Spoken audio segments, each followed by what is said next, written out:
My lovely friends, welcome. Shit, I forgot the music. Oh no, not the music. What will I Everything groove we to? need. There's always something to forget. That's how the word goes. By the way, speaking of things to forget and such, um, today is a very rainy day over here, which means I might have a power outage out of nowhere. So if I suddenly go, that's the reason why. Secondly, uh, I believe this has happened in the past, but my window might start to whistle because it likes to do that when it's raining and such. So if that happens, I will be muting myself, and it might take a while for me to respond. So if you talk to me and it takes forever for me to respond, it might be because my window is whistling. So hold on tight. Unless I disappear, then that's because my internet went down along with the power and everything else. But anyway. Oh no. So, welcome everyone to Conquerors of Nolyn. Conquerors, with an O actually. Of Nolyn. Conqueror. Yeah. Conqueror. Last time around, we were... I lost my notes. Last time around, we were here in Redemption with our lovely group, Holzer, Nitria, Ojuk, Ravrov, and Zach, all of whom finally found a little bit of downtime to pursue their own endeavors in the city, chasing after their own goals or just trying to really realize what the hell they want to do with their lives and what's going on with everything. So that happened. Whereas Holzer figured out that there seems to be an enchanted forest to the east of Redemption that many people call the Verdant Perdition, and he realized that maybe what he seeks is over there. Nobody wanted to accompany him over there though, so that's something for another day. Oh no. It's probably for the better we didn't do it, because now he's not here, and if we were halfway through that, that would have just been awkward. Yeah, that That would would be awkward. Very, very. Oh yes, that important plot device? Oh, I can't tell you, you're not here. Fuck. Yeah. So Nitria and Ojuk also discovered, walking around town, that there are exiles that seems to be coming over to Redemption and apparently being rerouted from Wildhaven and Ra over to here. And upon getting here, quite a lot of them seem to vanish mysteriously. After going to the docks to investigate, you came across Tjakwe, a half-elven woman, who appeared to be the porter who seems to redirect people, the exiles, somewhere in town where they mysteriously vanish and disappear. Upon trying to coax some information out of her, you, through all sorts of awkward social encounters, somehow you made progress. To everyone's surprise, you managed to reach out to her with Nitria's charm that was so charming that she dropped a little bit of her hard-faced, hard woman facade and decided to go out on a date where more would be revealed. Whereupon, immediately, the group decided that Nitria didn't look proper enough and needed to be primed up with all sorts of jewelry and whatevers. So you went to a jewelry shop in the Merchant's Quarter in Redemption, to the bedazzling Buxomy and boxed baubles, where you bought a very cheap but nice-looking tiger eye jewelry, I believe it was. No, it wasn't Tiger Eye. It was Lapis Lazuli and Agate. Yeah, there you go. And you bought that necklace, or a tiara, actually? Both. Both, even. You were spending a lot of money. Decked out. And then you went to investigate the town for a little bit while you were waiting for your date. During which, Zach, you learned that there is a magician in town, a satyr, by a name that I don't quite recall right now. It's in my notes somewhere.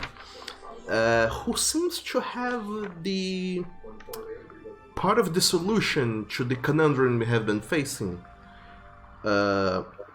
Feldwing is a satyr magician in town that might have a tank with blood that you acquire for your alchemical research.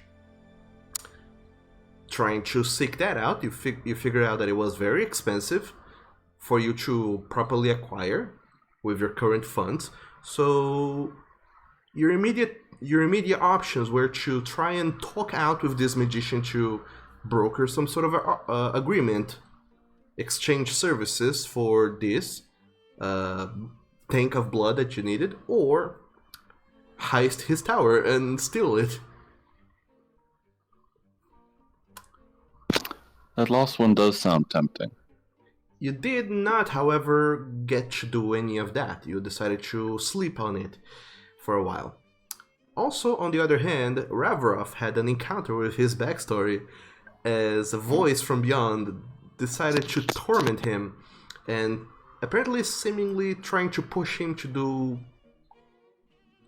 somewhat evil deeds or unspeakable horrors to unsuspecting half-elf man Finnegan, who seemed to know a little bit more about Ravrov's past. You did, however, also decide to not pursue that line of inquiry and sleep on it until night came. You went on a date with Tijakwi, all watching Nitria from afar, as the date went along awkwardly but mostly well, after Nitria finally properly introduced herself as Nitria to Tijakwi. And then, possibly feeling a little bit of pity for her, Tijakwi decided to not prolong this awkward moment with eyes trained on the both of them for too long, and decided to just reveal some information to Nitria, so long as Nitria helps her not be targeted by the guild anymore, as she apparently has been for a while. And then, with this information in hand, all of you guys quickly went back to get your battle gear and went over to a saloon / cobbler shop that was where the exiles were being sent to. You found a dragonborn by the name. Well, you actually didn't get to figure out his name. You found a green dragonborn in the basement with some evil-looking gnomes that immediately starting to try and beat the shit out of you as soon as they saw you. Apparently there's some evil intent behind all of them, but thankfully all of you managed to beat the shit out of them first, after a couple of you fell in battle. And then that's where we left off. So, red team, you just managed to... Shit, let me find the map. You just managed to bring back Nitria and Zach, who had been unconscious on the floor for a while, and drag back the corpses indoors, that so people on the streets don't see all the horror that has happened here. So here you are currently inside a murder basement of sorts, and full of bodies around. What do you wish to do? Nitria will probably hobble over and she'll, for stars, smear the spell circle. Sure. Just so it's not Make close. make an Arcana check, Nitria, as you look at this arcane circle. Don't worry, nothing's bad's gonna happen. If that's what you were worried about. Alright, so you managed to smear it, completely ruining this magic circle, whatever it was that it did. The most you were able to identify on it before quickly hobbling over to it and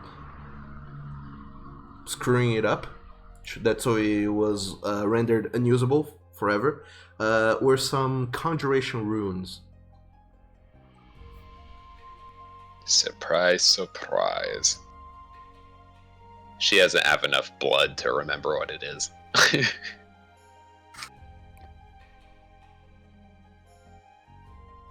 Well, that was fun.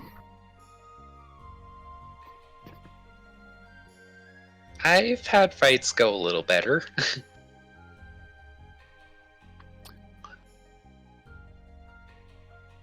Note yourself, do not punch spiky ice people. Did we get him alive, or is he unhelpful? He dead. He got a lance driven right through the back of him as he tried to escape. He dead. Yeah, that would do it. Something tells me he wouldn't have been super cooperative anyway. Speaking about lance, the shrine or altar here, is it raised off the ground and made of stone? It is appears to be some sort of a shrine of some degree. It's not immediately obvious to you what it is until you start examining it. Is there anything specific you're trying to figure out about it? Ojuk?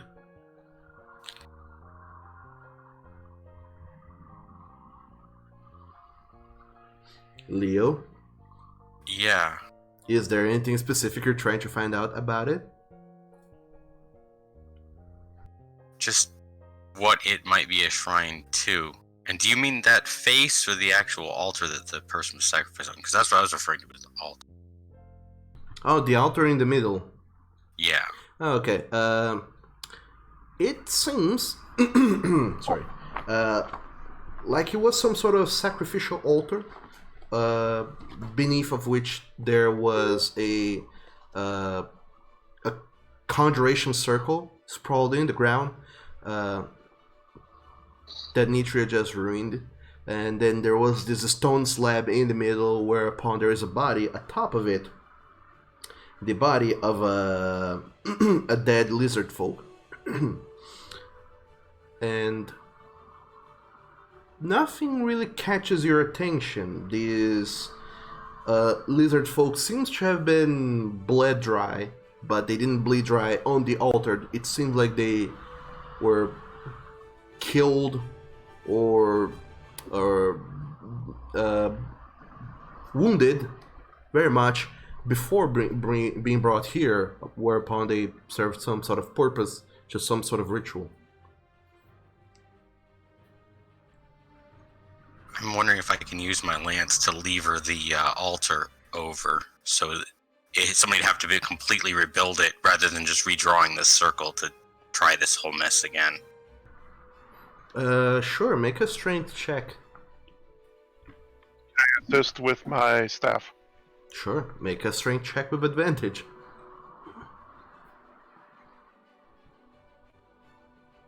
Strength check. Not save. Oh. Okay. The two of you, using this your pole weapons as leverage, you kind of just topple over the altar, making this slab fall out of center through whatever good or evil that will do, and you all take some time just disarranging this whole scene here. That so whatever ritual was put up is gonna be very hard to be organized again. And the other object, this mask thing, I think I'm gonna lance it too, at a slightly step back distance. Sure. That seems to be a shrine to notes. Where are you? A shrine to. I would ask you actually to go ahead and make me a check of a kind that I will determine in a second. Religion? I'm hoping if it's Arcana, somebody else better do it. Well, he said a shrine, and shrines are usually to Yeah. deities. Whoever wants to try it, make a religion check. Well, That's good. Very good. Da-da-da-da.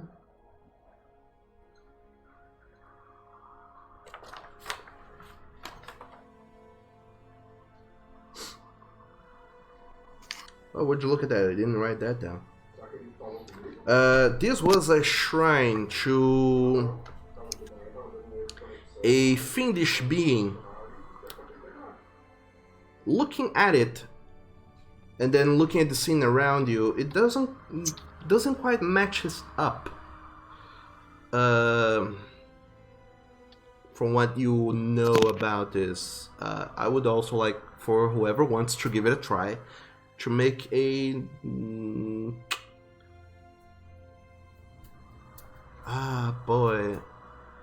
an Arcana or Nature check. I'll pop in with an Arcana Goddamn. check.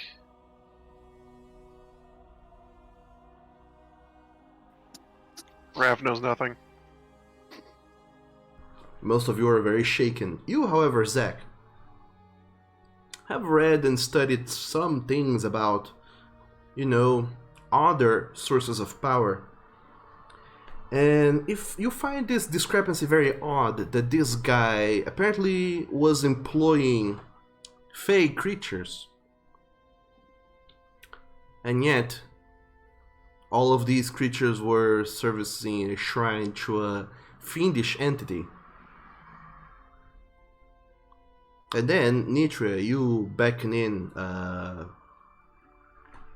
with some more details about what the heck is going on here.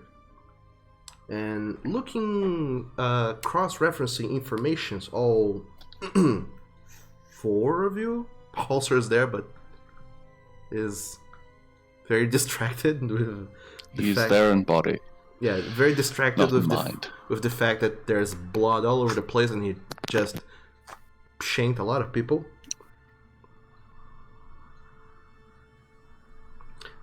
You find out that this shrine seems to be dedicated to Vastanak, which is a powerful being, a fiend of the lusts for blood and murder and violence, all in all.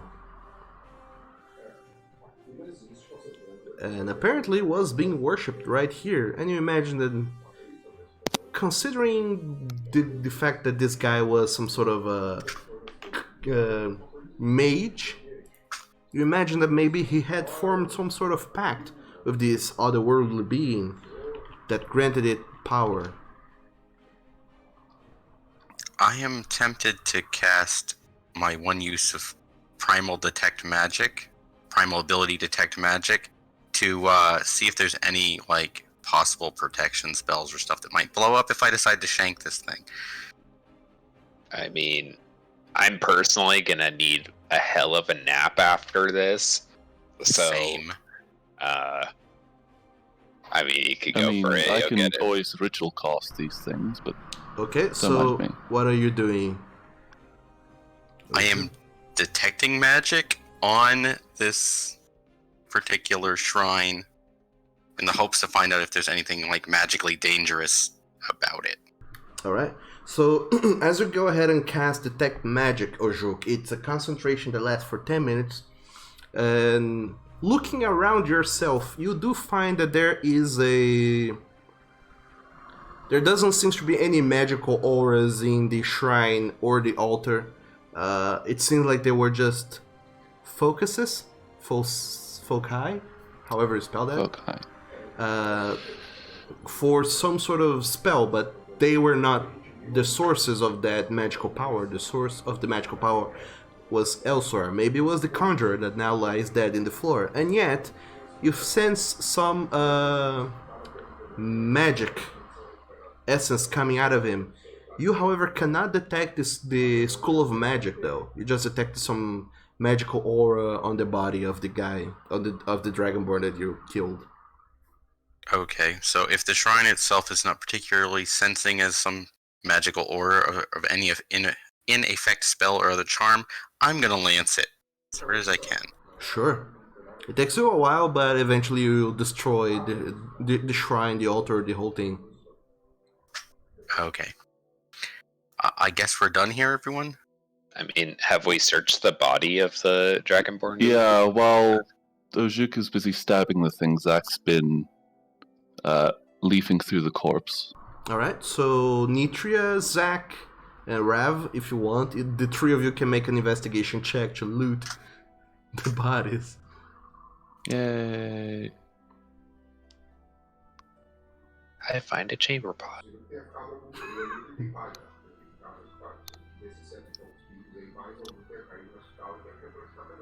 I suppose I have another curious question. Among the bones and whatnot down here, what are these, like, either illuminating or gold-colored stones?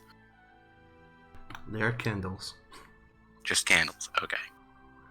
It's like spell circle, who candles scary. Is Okay. any of the wax from the candles salvageable, Doug? No, it isn't.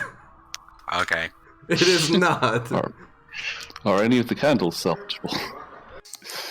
Rav, are Let's you go. also doing an investigation check here? Or were you helping Ojuk destroy everything? I was helping destroy everything. Okay. So, Zach and Nitri, the two of you start trying to pillage everything you can off of those bodies. You do find on these evil-looking gnomes that try to murder the hell out of you. They were carrying scythes and, weirdly enough, iron boots that are made of solid steel. You have absolutely no idea how they were able to walk around as much as they did wearing these. But now they're dead, and you imagine that these iron boots can be salvageable to some blacksmith that can make something new out of them. Also, the sights, they could be repurposed and reused. They're not too shoddy looking. So if you want to write it down, you have 3 sights and 3 pair of iron boots. So, oh, okay. There's 3 of the red caps? There were 2 red caps in the dead mage. Oh, there were I guess 2. they all have 3 head. Oh, okay. Yeah. Never mind. There's 2 sights and only 2 pair of boots. You make less money. Yeah, you make less money. Precisely. Do you want to write that down, or should I? I was thinking we could just each take 1 for 1. I Fair imagine neither of us is super strong for carrying a ton of excess stuff. I don't Fair know where you guys want to put it, but I threw it into the group notes for now. Fair enough. Okay, I could do that. On top of all that, looking at these guys' the Dragonborn's body, you do find what appears to be some hastily scribbled notes that are bound together in a tome. It would seem like it was some a journal or some sort of note keeping. It isn't very well organized. And you also find a very peculiar trinket. Nitria, I would like you to go ahead and roll a d20 for me. Okay. And then she dies. Right. So, you find these... He may have been like determining what an item was. Yeah. Sorry. Possibly. You do find these...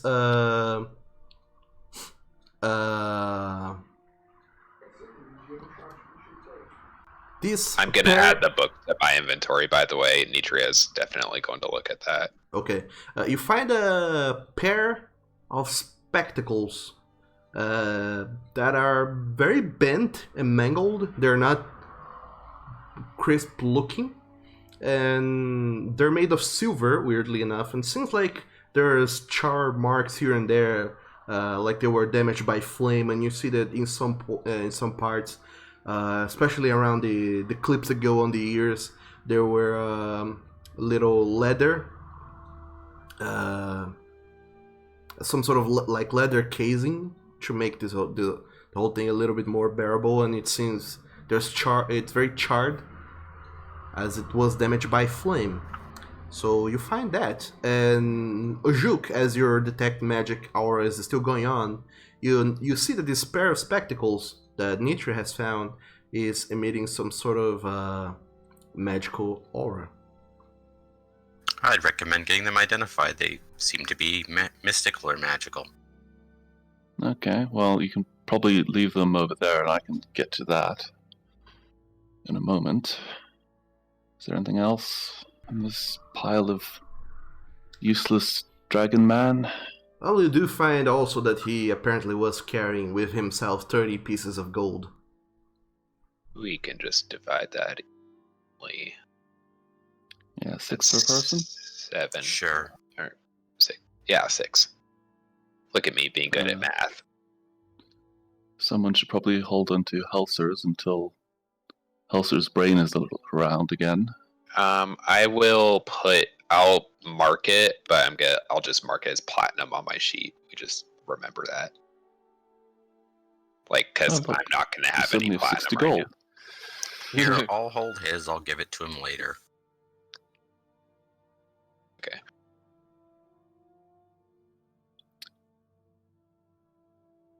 I will also get a vial of Dragonsborn blood, because why not? Here, I'll make that easier for you. I'll cut his head off and you can collect it. I was just going to take from the gaping wound in his chest, but okay. Great sword. And just like that, Zach, you got a green dragonborn head that you might have a little bit of problem explaining to people as you walk around with it. I will instead opt for just getting a vial of his blood as I had planned.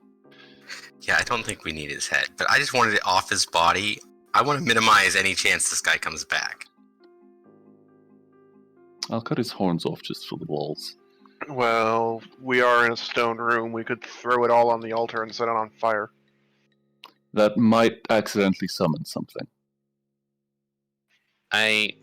Usually these things are pretty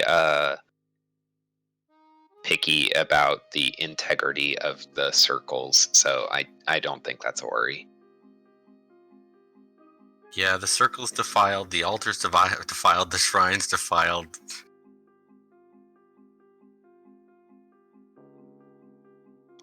I don't know, I feel like the blood and the fire feels like ritual steps, but I'm not exactly experienced in demon summoning.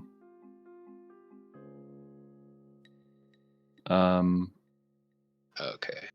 I can possibly just do a identify spell on the spectacles instead of being curious as to what they are the entire time.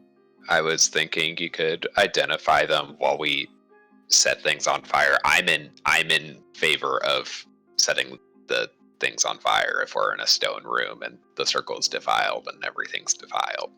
I feel better if we pile the bodies in, like, the middle of the room and light them on fire. I mean, sure. Sure enough, Sure. you do. You pile the evil gnomes' bodies, the green dragonborn, the sacrifices, along with the candles and everything else. You can, if you think it's too sacrilegious to be left alone standing, you build off a little pyre in the middle of this room and set it on fire.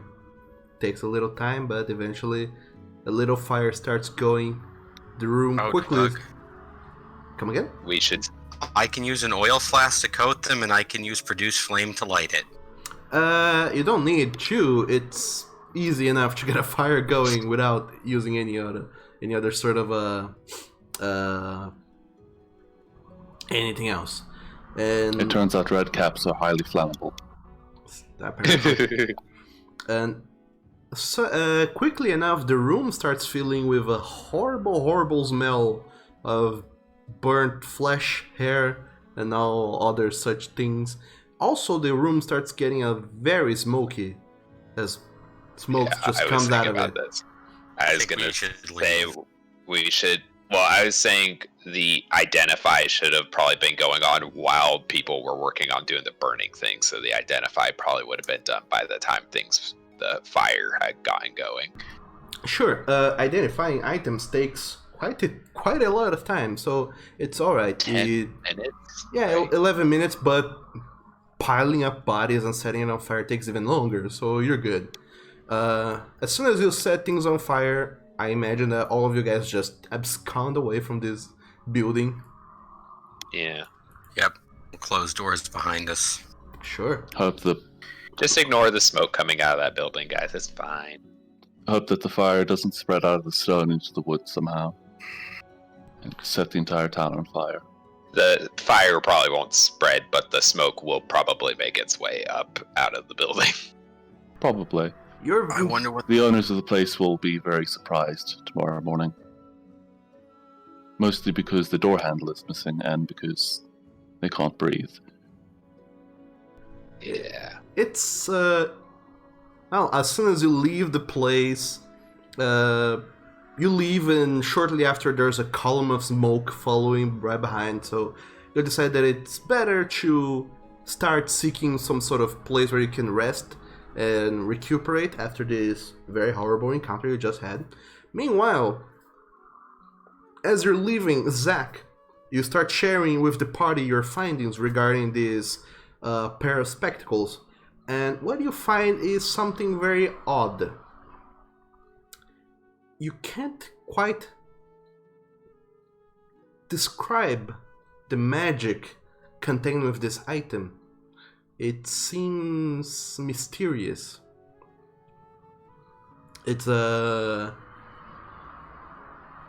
only thing we really identify is that this magic is somewhat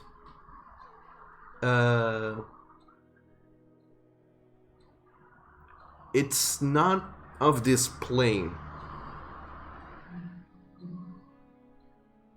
Mm,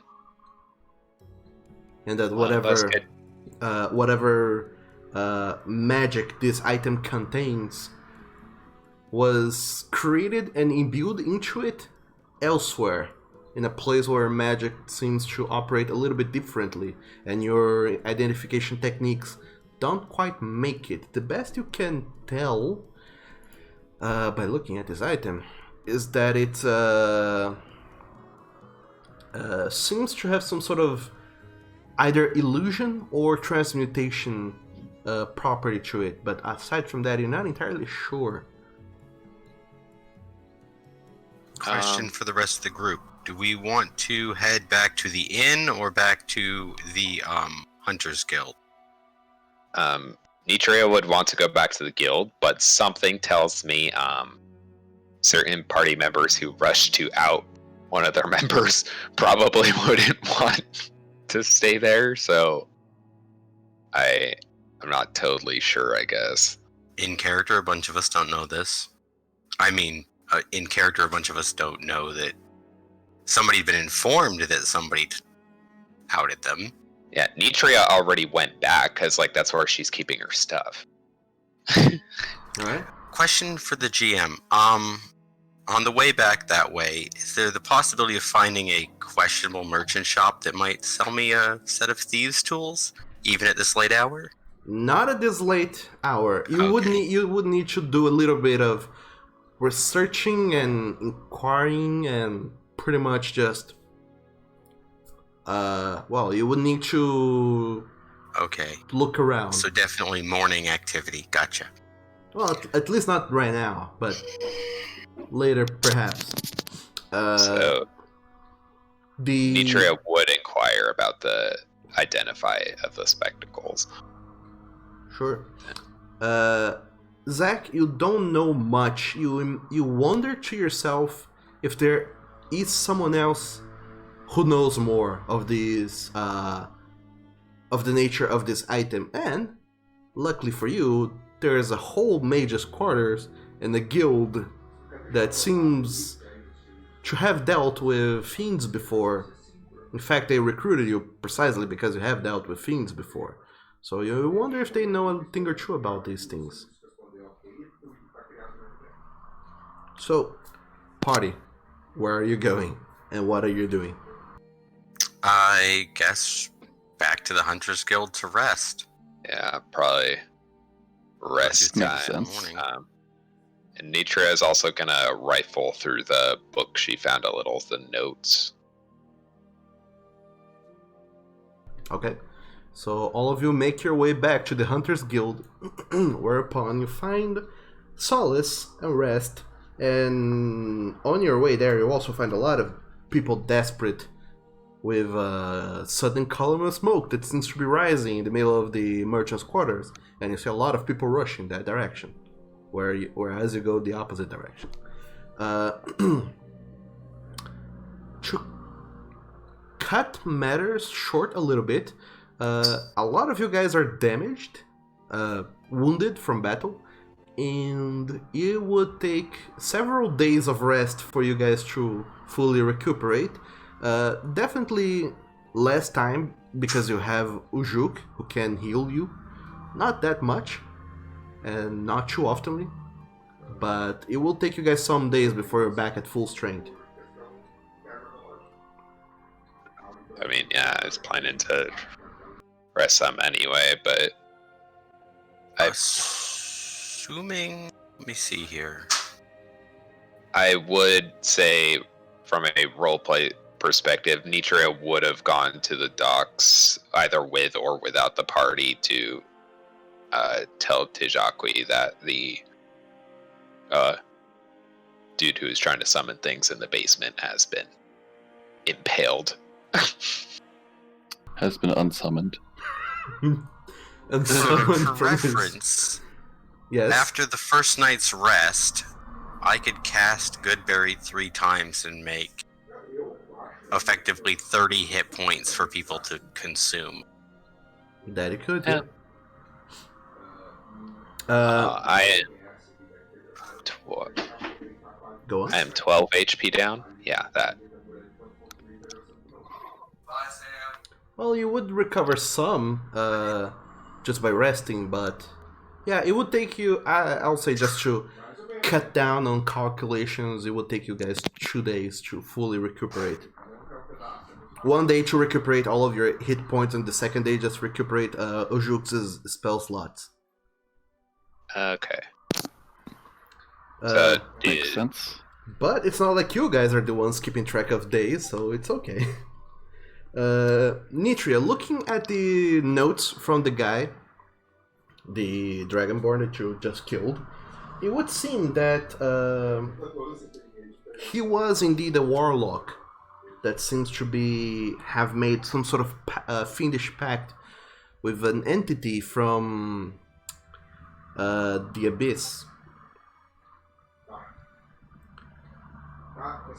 Oh, goes by the name of Vastanak, who seems to be granting him powers.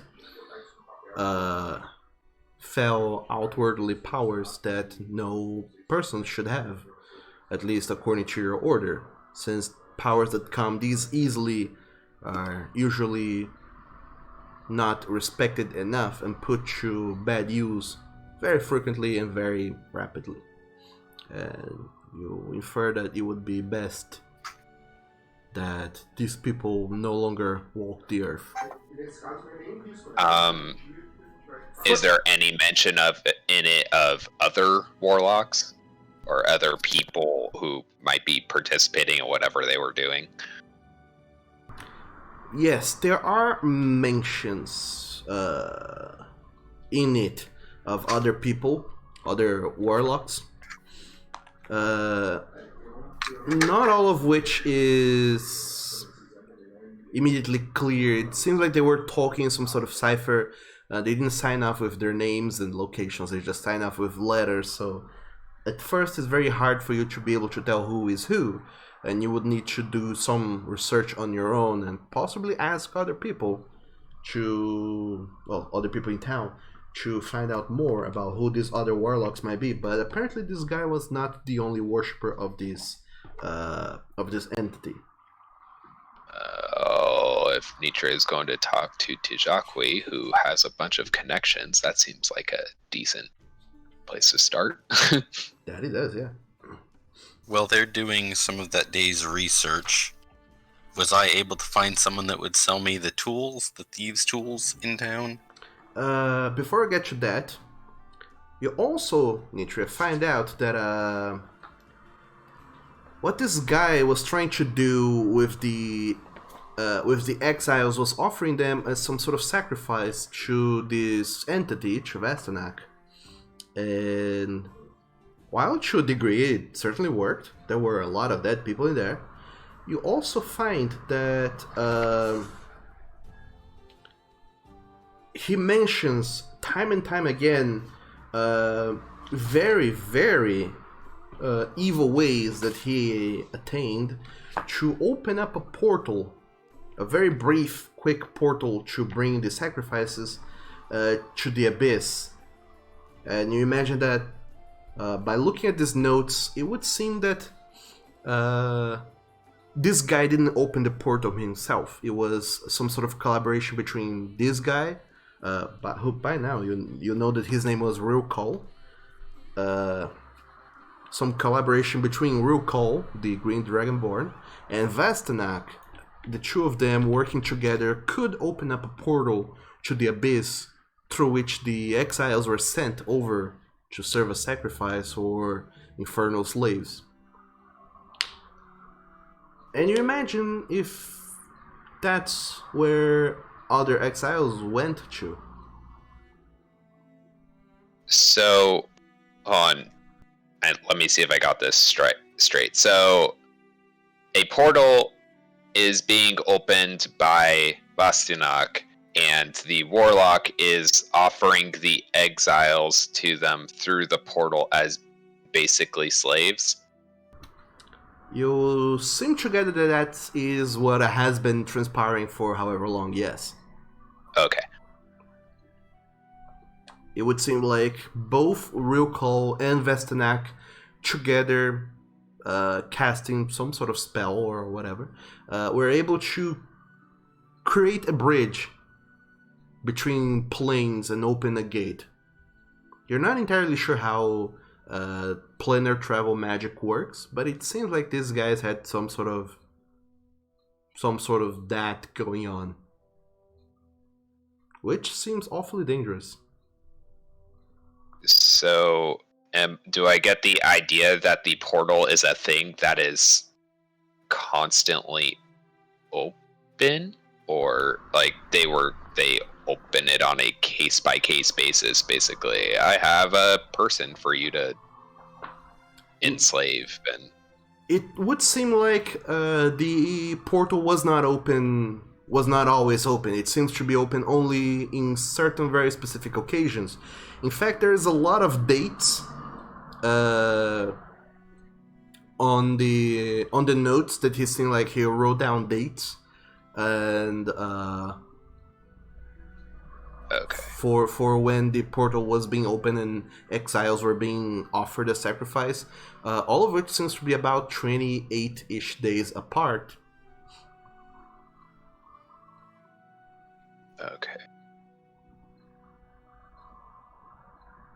Okay, I have things noted. In fact, you can even make a intelligence check if you would like.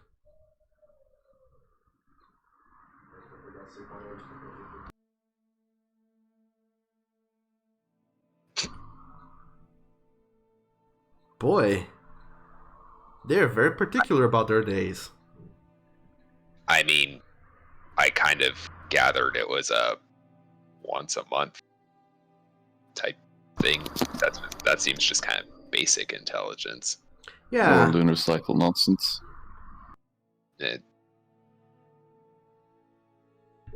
I mean, we can think about it. When was the last date that was noted?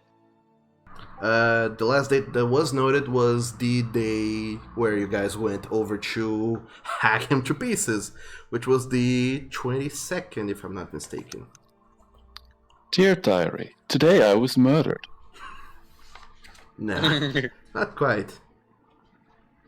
Yeah, I don't think he got to write that in the book. I mean, maybe there's a splatter of blood after the last entry, Oh but no, I don't think he could. yeah, I was wrong. It was on the 10th. The 10th of February. So, that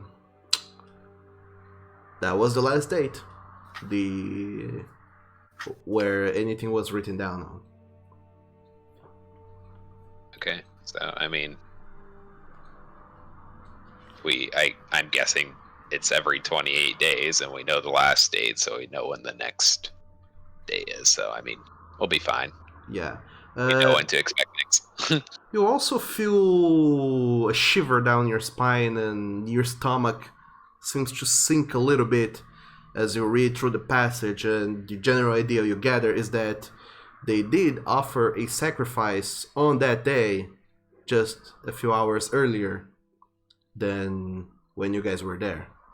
You get the sense that if you had been a little bit more expeditious about going there, you might have helped someone. We didn't get the information till like an hour or two beforehand anyway. But Zero guilt. If only we murdered your girlfriend. but Yes, taking a life to save a life. nothing you could have done about that anyways. You were as fast as you were able to be in the current circumstances. But still, it stings just the tiniest bit. And then you Maybe go for over, the others. and then you go over to the docks. But before we get to that, Ojuk, you are trying to look for thieves' tools? Yep. Sure, make an investigation check.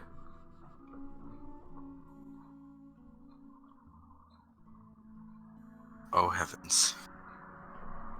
And this is why I have a good intelligence and am proficient in investigation. So, Juk, you do not find places in town selling thieves' tools until Nitria seems to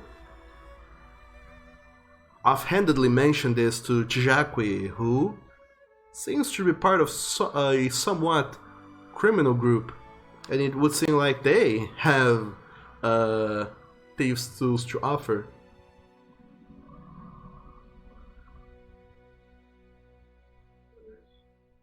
You think an adventurers guild would have these sort of things? I mean, Debatably. But, they seem the more reputable type. That's just my impression. Yeah, What- but what if there are traps you have to disarm? I guess. what deal can our most pleasant half-elfish friend get me?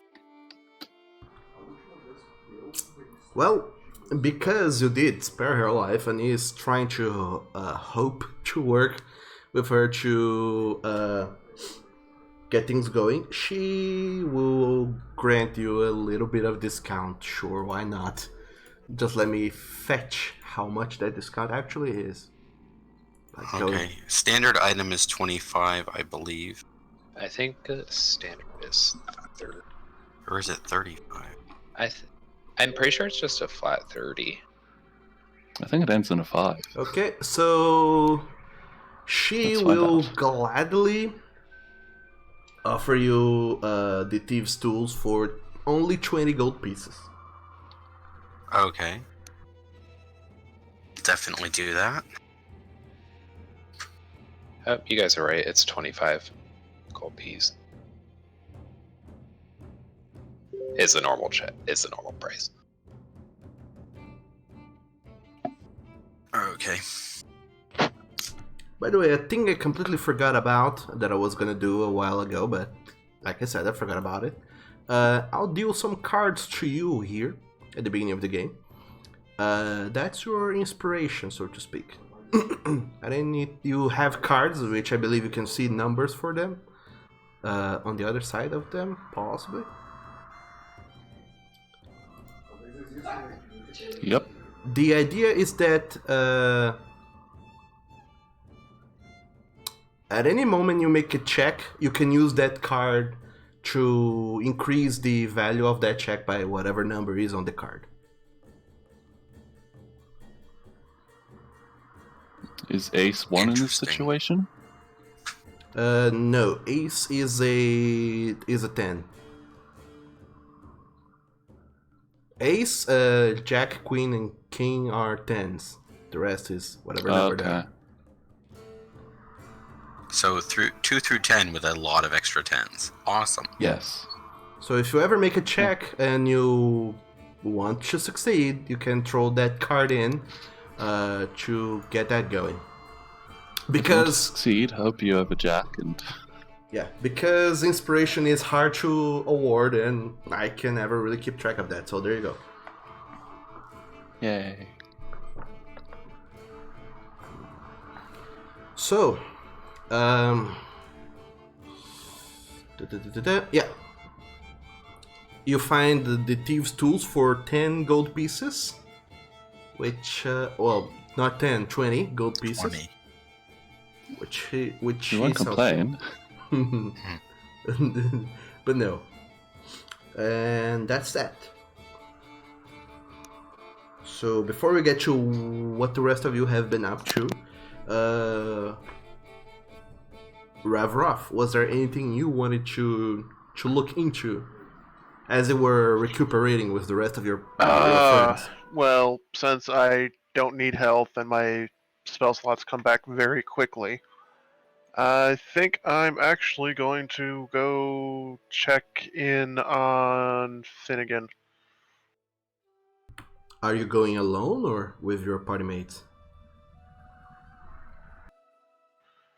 I mean, I'm not going to deny that I'm going, but I'm not going to specifically ask them to come with me. So, Okay. So this time around, you decide to let your companions know where you are going, and you decide to go off to see Finnegan, and the party can accompany if they would like. Actually, I'd like to see if Nitri and me can make it over to the Mages Guild and try to identify the glasses further. Or Okay. completely. So I'd probably also have a hand in that or something else. okay. So the majority of you guys are going off to identify the classes, whereas you, Reverend, Also because it would be funnier for Finnegan to tell him that we were looking for him. sure, gotta respect that comedic timing. So, Revroff, as you're trying to go over to Finnegan to, well, talk a little bit more with the man, once again you feel that nagging, that little voice creeping in the back of your mind, and I would like you to make a wisdom saving throw.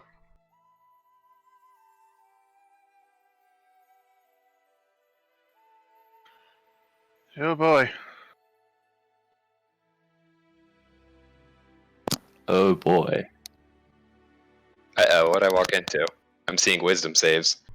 So, Revrov, as you're trying to go over to Finnegan, and you're stopped in front of his shop, and you're about to knock on his door, you just feel this sensation in the back of your mind. That voice once again creeps in. That somewhat familiar voice that you have heard just a short while ago. Oh, Rev, what are you doing? You don't need to talk to him. You just need his memories. Are you trying to disrespect our agreement?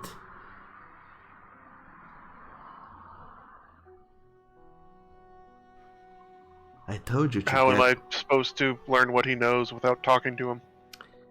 Well, it's not you who needs to learn what he knows, it is I.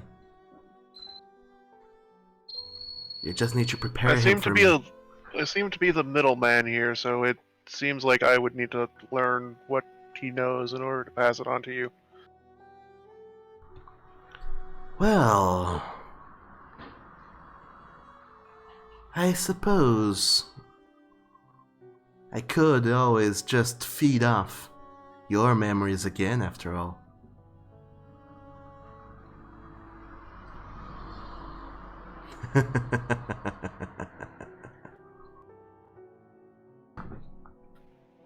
And how would you want me to take these in the first place? That's not something you've exactly told me in the past.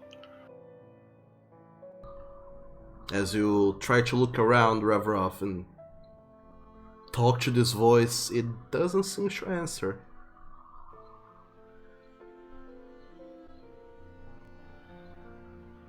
Uh-huh. I'm gonna try and knock again. Okay. This time you go in for a knock and you kind of hold yourself a little bit back to see if the voice will try and control you again, but it doesn't seem to. And you knock on the door successfully. And a short moment later, you do see this half-elf man coming down, opening up the door and looking at you and says, "Oh, Professor, welcome. How are you?"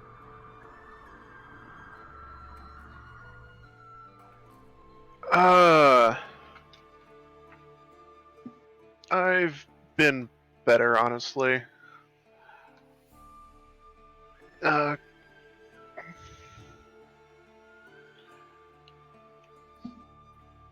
hardly even remember why I came here.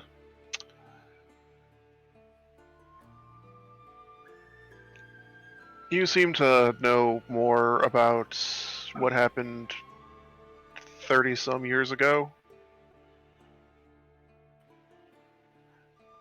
Can you maybe tell me what happened to the attack?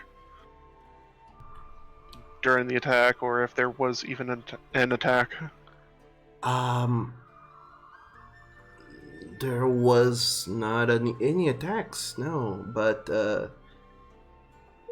you don't remember? I mean, it's certainly understandable after what happened to you, but I don't know that it is my place to bring back bad memories.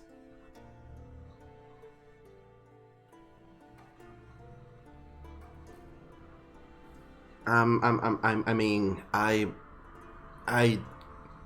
don't know you that well, sir, but I'm sure you have other people you have been in touch with for a while that can help you a little bit better with that. I mean, No, I certainly. not really. You're the first one that I have run into in many years.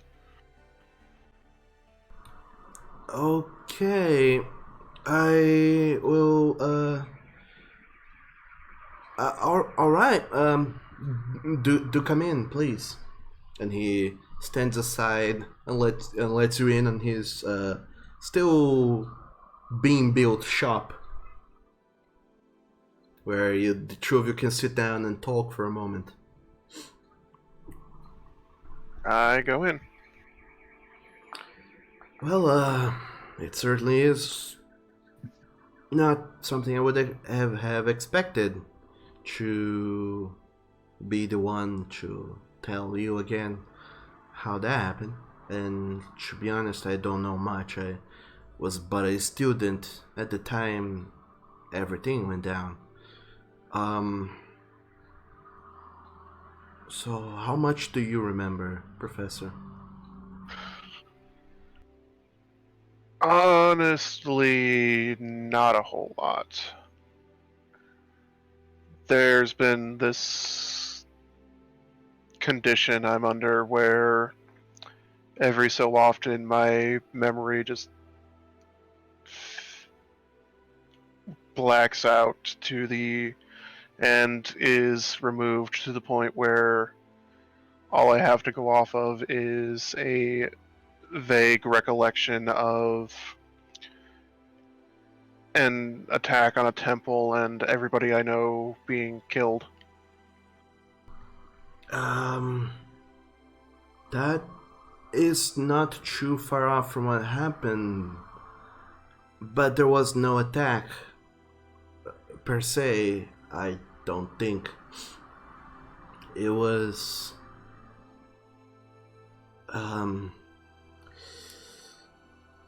I know that you, in your time, was working on some sort of project, looking into the planes, you and yours, and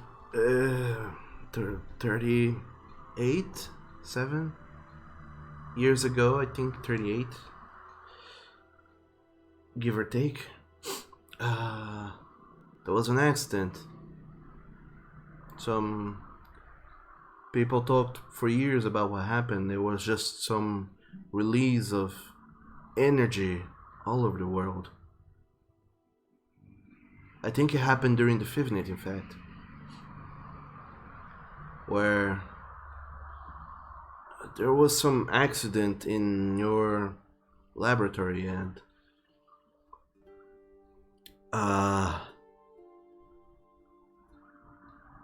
he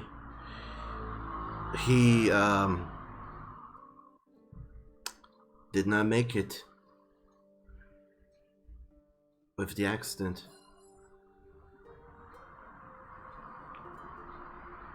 You, however, did, and well, ever since then you have been been very quiet and kind of introspective and haven't really talked much to anyone, but we heard that you decided to keep looking into the planes, but that was the last we heard of you. And as to your research itself, I don't recall much. The professor they replaced you with after you left the academy wasn't very great, if I'm honest. And we didn't learn much from him, but I do remember very faintly you talking that there were other worlds out there, other places where life could exist. And magic was stronger than ever, and you were always looking into a way to tap into these places. I think you were trying to build some sort of find a way to make a portal to another plane, and that's when the accident happened.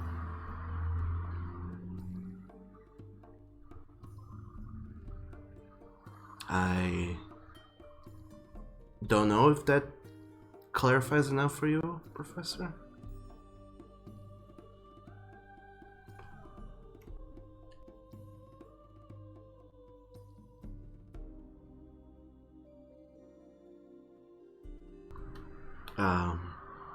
Professor? I...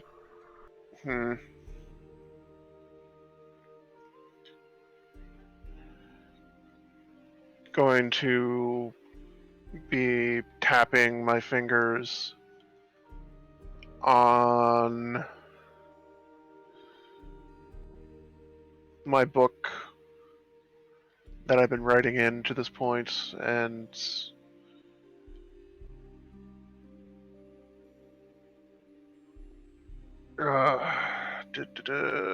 this is for my own edification.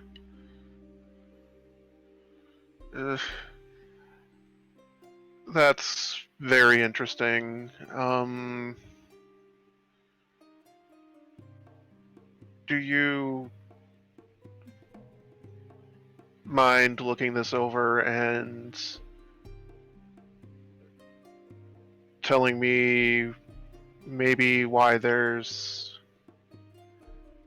a difference here, and I open up to the beginning of the book and pass it over where it shows an account of somebody else he's run into.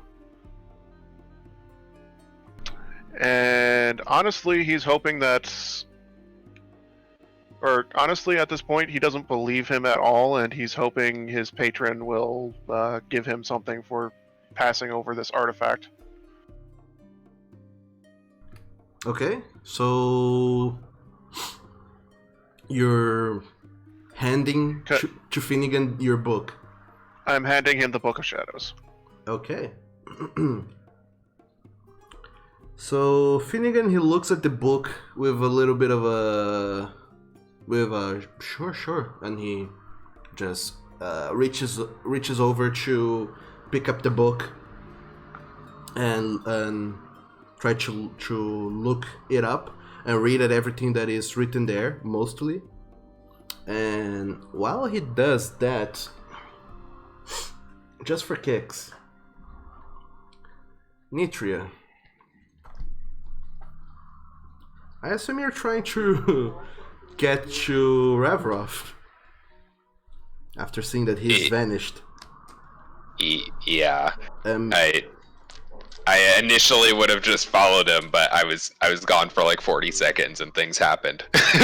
I did ask if anyone was following him. I think you were the only one who didn't answer, but I think everyone were telling that you were going to go to the magic shop to see the glasses.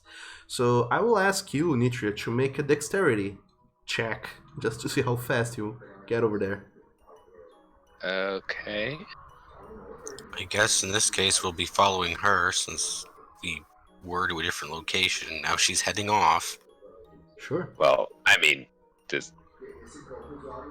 I don't think this is a split the party, oh no thing, but Nitria is she's just individually worried about Ravaroth, so she would go and try and find him. It makes sense. Everyone just decides to follow Nitria because why not?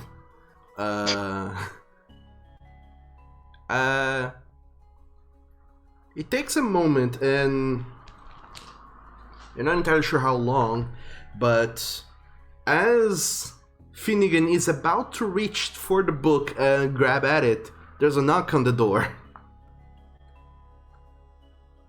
And he just looks at it, startled some, and it's like, oh, excuse me just for a moment, Professor. I'll go check the door, and I'll be right back. Nitria will just be like, Finnegan, are you in there? Just a moment, I'm coming. You keep him company, buddy. And you just see the steel defender just coming a little bit closer and sitting down to watch over you, Revrov. Just keeping you company. It's just a mechanical dog, so to speak, that is just watching over you. And Finnegan just runs over to the door, opens it up, and sees Nitria and the rest of the party following along. I guess. I think they said they were following me. Can we peek in and see that he's there and then just stay in the alleyway? Sure. You see Finnegan at the door. If you look over a little bit over the shoulder, you can see Revrov sitting in some chairs a little bit further in. And Finnegan says, "Oh, you're here for the professor, I assume. He's just inside. Come on over. Come in. I'm sorry, I don't have any more comfortable chairs, but if you don't mind, come in." No, Mr. Finnegan, that's fine. I'll wait out in the alleyway. You can entertain as many or as few people as you're comfortable with. Nitria will do a short bow to him and she's thank you very much, and she'll probably kind of, just briskly go in the door, I guess, and she's gonna comment to Ravaroth, be like, "Oh, good, you're here. I was worried because last time you were gone, we had a bit of trouble finding you. Dizzy spells and yeah. She starts just kind of mumbling.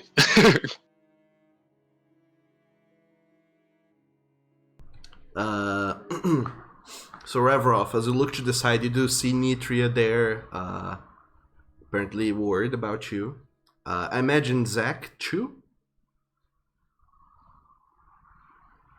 went inside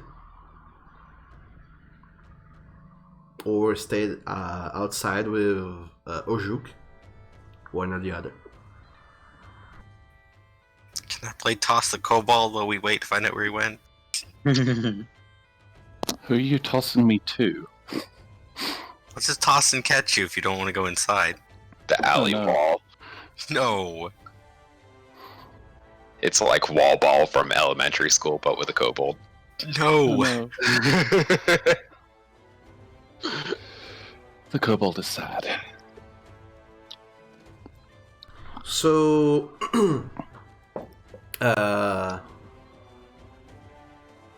as Nitra comes inside and Finnegan just nods at you and goes back to sit down in front of you and says, you wanted me to look over at your book. Is that right,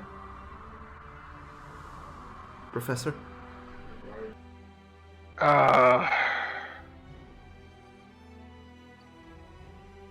At this point, Revrov is looking tired, like something weird was going on with him, but he says, yes, and he'll open the book to the passage and hold on to it, but keep it open so that Finn can, or hold it so that Finn can read the account that mentions a temple attack and how people survived, or how some people survived and others didn't, but doesn't really mention any names as to who or what. So you're not handing over the book to him? I'm not handing the book over, but I'm letting him look in it. Okay. So as he kind of just nudges a little bit forward to look at the book and says, well, that's awfully vague, Professor. There was quite a lot going on there. It's also not in my handwriting, if you notice. I don't even remember who wrote this down. It's just the first real entry in the set of journals I've been keeping for years. Sounds odd.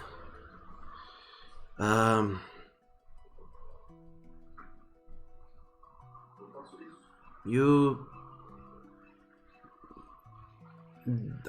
didn't write this yourself, did you? No, again, I don't remember who did it. From the way it's written, it seems like it was a friend or relative. The handwriting is familiar, but I can't place a name to it. Well, you do only seems to make a vague mention of Roxy.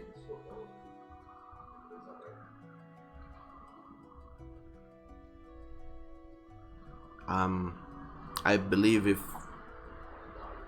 if you were to write down this book, this passage, you would have dedicated a whole page just to talking about him.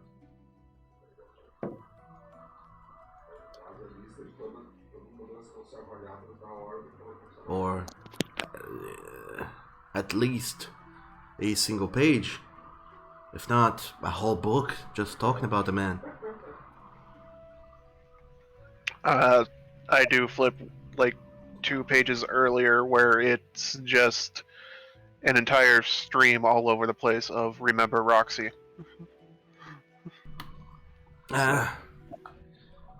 That's concerning. Definitely. What do you mean by But remember him? I don't know. I already told you about uh, my state for the last several years. Well, there. I don't know what I could really tell you about him that you don't already know, but if you really forgot so much, including him, I really don't know that I'm the best one to really fill you in on everything, but I was not expecting this to be an end anyway. I was expecting it to, or hoping it would at least be a start, though. well, I could tell you what I know.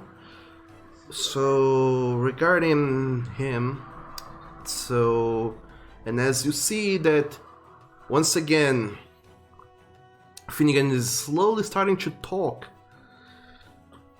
The voice creeps in the back of your mind again, Reverov. Why don't you just give him the book? Let him write down whatever history he believes exists. And I'll tell you if it is true or not.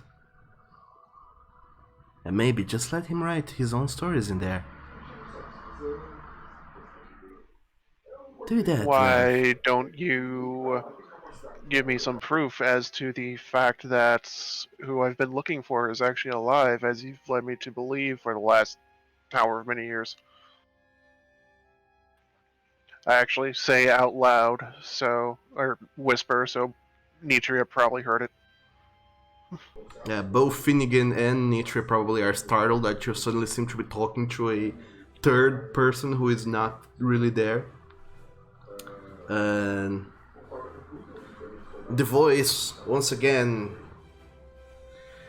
Oh. You don't believe me? Who kept you alive for so long?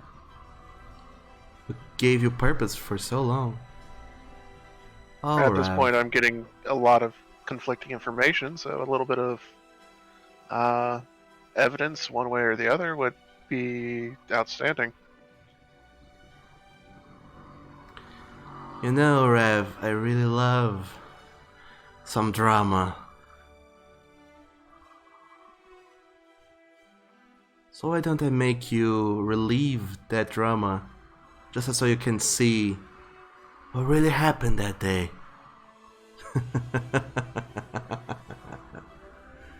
Go outside, why don't you? And I'll tell you what happened to your beloved Roxy.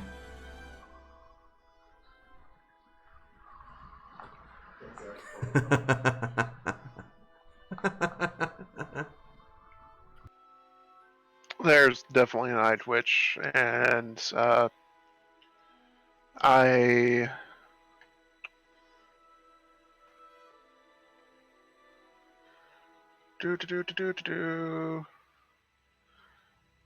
close the book up and put it under my arm and say, "Excuse me," and head outside. Alright? Nitria will quickly get up and have her hand on his arm very quickly. What? Are you all right? What was that?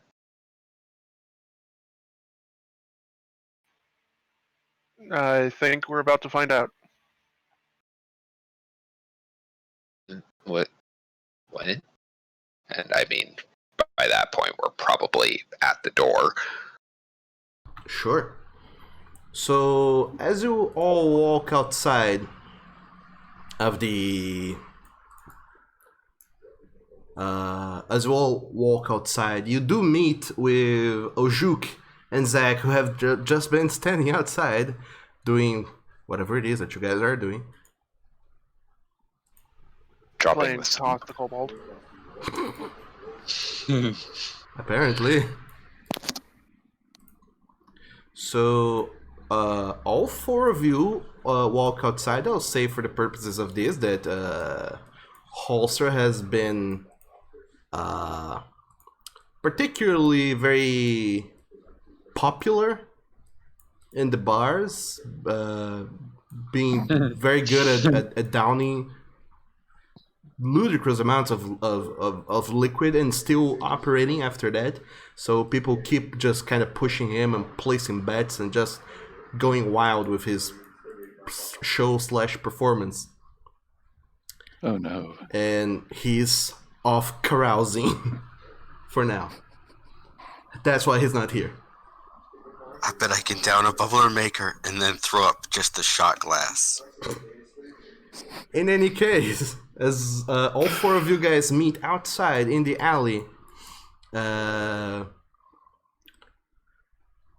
all four of you stop right there. And Rav, you see now this very odd looking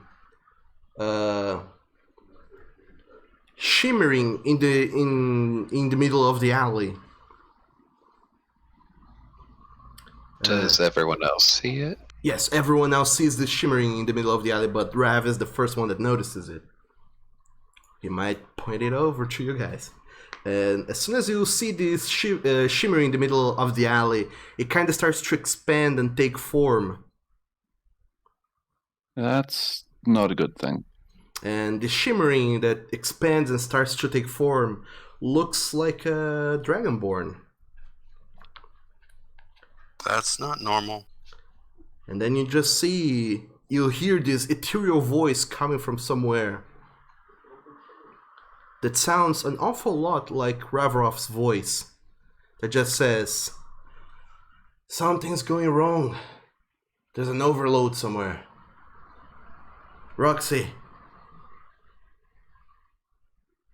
I need to kill this project right now. I feel like something bad's going to happen." And that voice just seems to be coming from elsewhere. And then you just see this dragonborn turning around.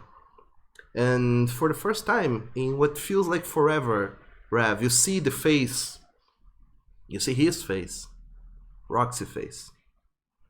As he turns around, seems to look at all four of you, but doesn't really stops his eyes on all of you. As he just looks off into the distance to where this ethereal voice came from.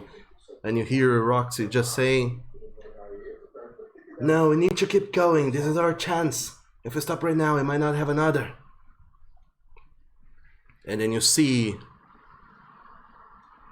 as this shimmering that is Roxy starts to flicker in and out of existence, as something seems to go on. You hear loud noises being produced all around you, seemingly out of nowhere. But they feel very real and very close to you. You hear explosions and arcane magic just going down. If what I've been told is that I've been messing with alternate planes and stuff, I'm gonna try to reach out and pull him through whatever the hell this is. To the shimmering image. Yes. All right. You try to reach out and grab the illusion of Roxy, and you grab him and try to pull at him. But as soon as you do, your hands just go through him, and you see that it's just an illusion, a mirage. He's not really there. Damn it. But as you're standing right next to him, you hear this noises all the more clearer now. And then a few feet ahead of you, from where you are standing, you just see another shimmering light show up, much larger now, and starts to expand and glow bright red. And it starts to take form of a very large something. And as it does, you just hear once again your ethereal voice just saying, "Roxy, stay away! Be careful!" And then Roxy's voice just seems to let out a gasp of surprise as it looks at this shimmering illusion that materializes into a gigantic, very tall, quadruped creature with very large claws, leathery wings, and a long tail full of spikes, and the head looks eerily humanoid, but also evil and misshapen, with rows and rows and rows of very sharp, pointy teeth as it snarls and jumps out of whatever shimmering illusion it came from, and it lands on top of Roxy and starts just slashing at him. And you, Rav, you see as Roxy starts getting mauled in front of you.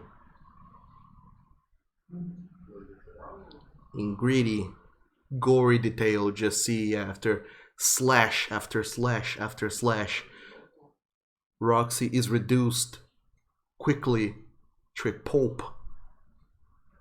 Then you just hear ethereal screams coming from afar. You recognize those screams. They were your screams, oh so long ago.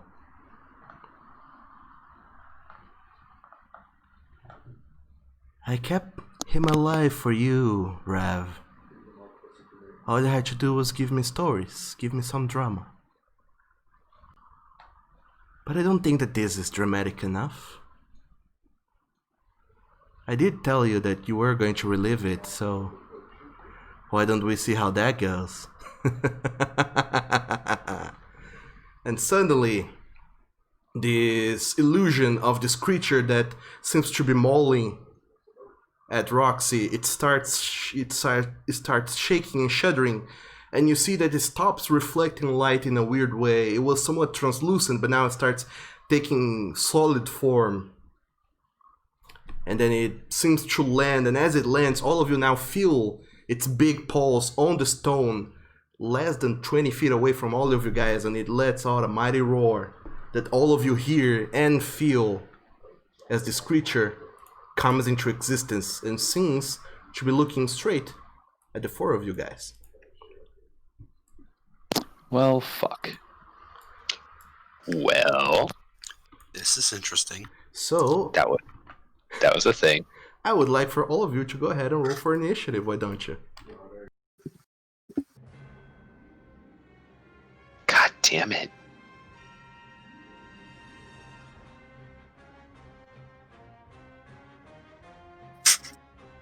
Oh.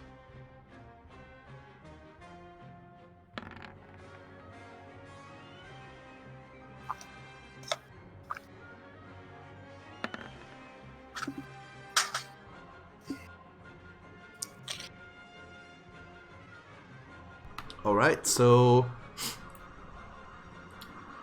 we have Zach coming up right first. I position you guys a little bit randomly in the field right there, so if there's a better position you would like to be placed at.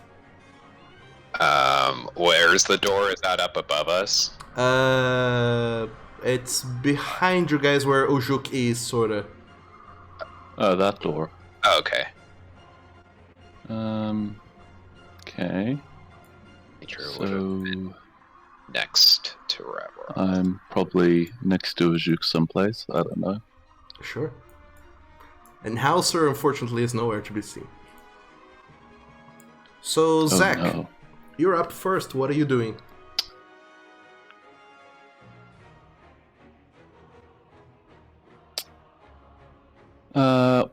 What sort of ground do we have nearby?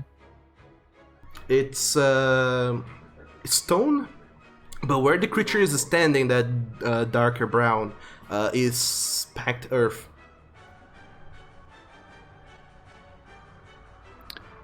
So I would like to just make a 5-foot pit around the thing that it will have to make a save to not fall in.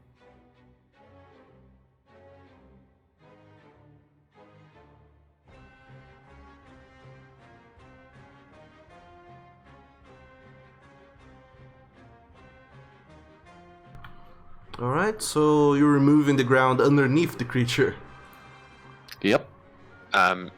Isn't that touch range? As it Oh, it happens, is. it is. So you have Okay. to run up to do that. That's fine. I touch the ground in front of me and it disperses.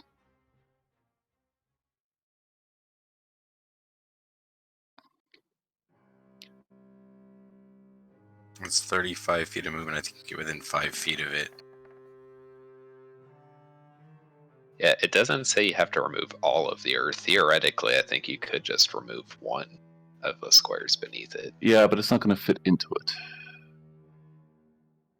I mean, Sorry, flavor-wise, its leg could like fall in and it'll fall over yeah, sorry, because it's standing on 4 legs. I was muted. So yeah, it would fall forwards into it if you're touching from where you are there. So it rolls a 15. Is that a success? That is a success, unfortunately. Okay.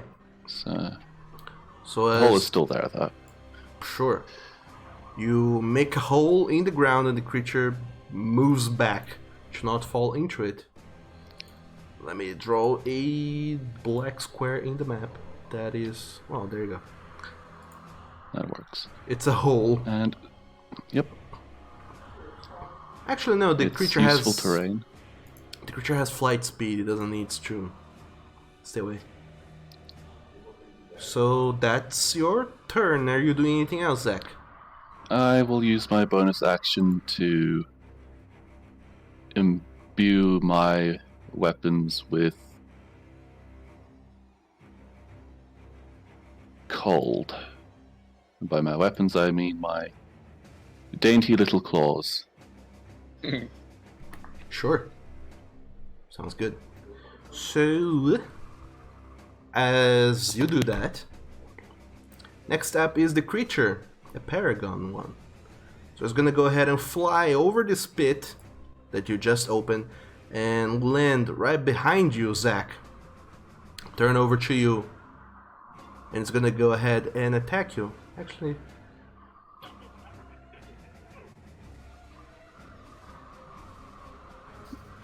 no, why the hell did I do this? This is not a paragon creature. The hell am I thinking? No, wait. It's like, oh wait, a paragon thing would probably kill you all. Yeah, because Halser would have been here. So it's not a paragon, it's actually just a normal one. So... Yay. Game Yeah. balance. We're actu- not dead. Actually, Ravrov, it's your turn now, so what would you do? Oh, there is incoherent snarling, and we are first cursing this fucking thing. And then, because we aren't really in a thinking mood, wham. Nice. Oh, Nice. So you're gonna Hexblade curse the creature, I believe? Yep. Sure. That works. So add +2 to that. You get a bone. No, it doesn't double hexblade. Never mind.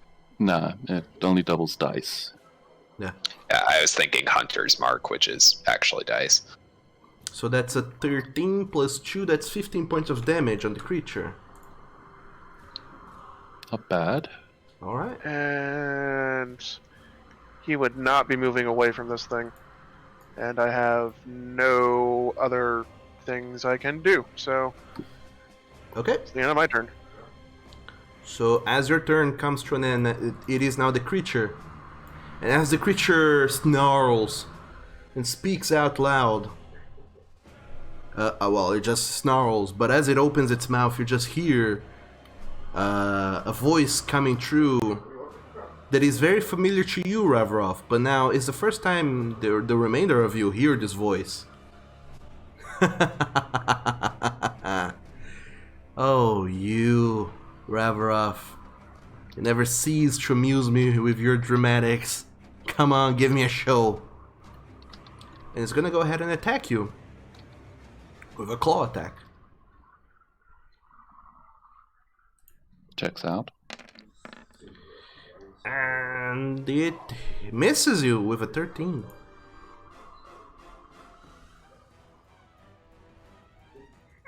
Then he tries again. Another claw attack at you. And he hits with a 24, causing 8 points of slashing damage. Okay. And then Why finally... was I so dumb and didn't take frickin' Hellish Rebuke?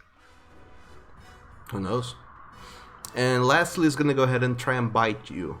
So that's going to be a natural 20, unfortunately. However, it rolled very low damage, which is a good thing, so you only take 7 points of damage for a total of 15. It's embarrassing when your critical hit does less damage than your regular hit. Yeah, very. And then steps away from the hole and just snarls at the rest of you. And next up is Nitria. What are you doing? Well, first things first, we are going to bonus action Quarry Mark. It is quarry marked. Okay.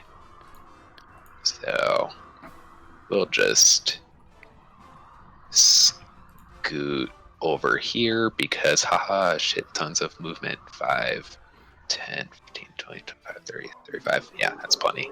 And I do love how this party, everyone can start with a bonus action Right? yeah, to improve damage. That's funny. And I'm gonna wham, and that misses. You have inspiration cards, by the way. It's do I? Yeah, everyone the has. card on your name, you can spend the value of the card to add to your roll. Where is Where it says Briar brackets Nitria, there is a blue rectangle with a 1 on top of it. oh, so it could just add a 1 to my roll? Well, click on that, and we'll tell you what the card actually is. Oh, an 8? So you can add an 8 to your roll to 16. Oh, I guess I will do that. Okay. This is weird. I'm confused. It's a new inspiration mechanic that I'm trying out. Oh, Because awarding inspiration is so tricky. And apparently I can't see what cards you guys have, so it's a mystery to me. So you're, yeah, mine's a 8, so it's a 16 to hit. okay, so you're using your card in? Yeah, I guess. Okay, 16 hits. Yay!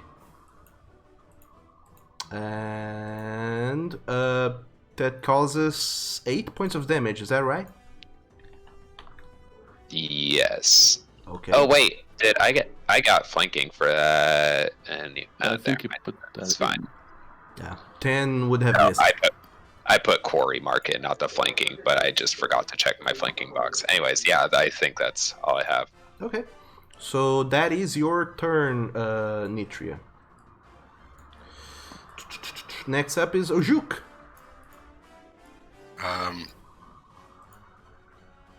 Bonus action Hunter's Mark. Alright. Just to get it out there. And I'm going to actually throw an oil flask at it from here. Alright, let me check what the oil flask does again, because I believe you'll have to ignite it later. Yeah, but it shouldn't do any damage. I think it's flat 10 DC on a dex to hit. I think.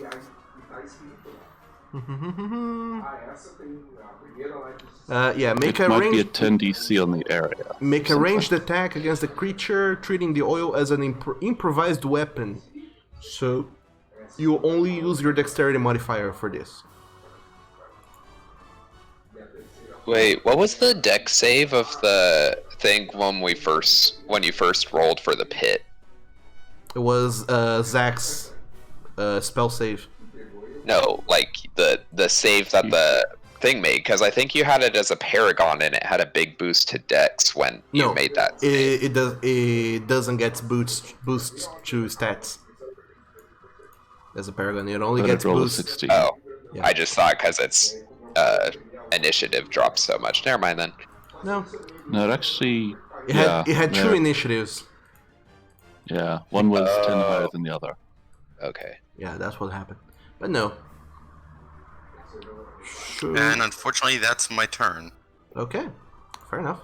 So 14 hits. It is splashed in oil. Cool. Someone can get extra fire damage if they hit it with fire. So many icons on this one. How Alright. about that? I'm going to hit it with cold. So next up is Zach, bringing it at the top of the second round. What are you doing?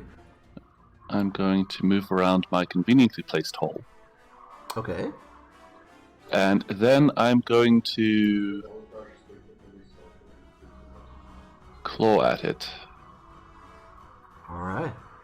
twice.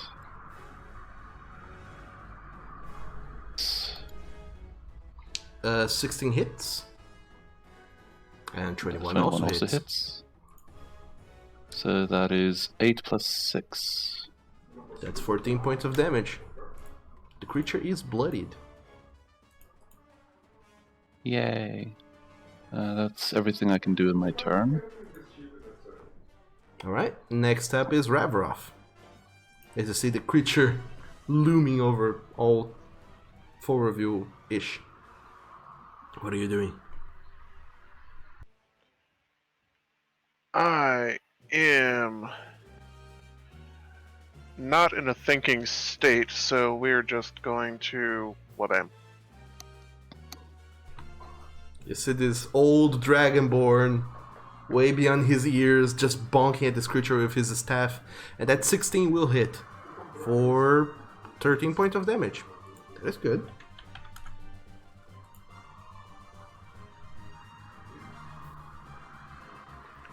Oh, maybe you guys could have dealt with a paragon creature. Quickly, retroactively give it 2 turns. So that's your turn, I believe, right? Yep. Okay, fair enough. So now the creature, seeing how outnumbered it is,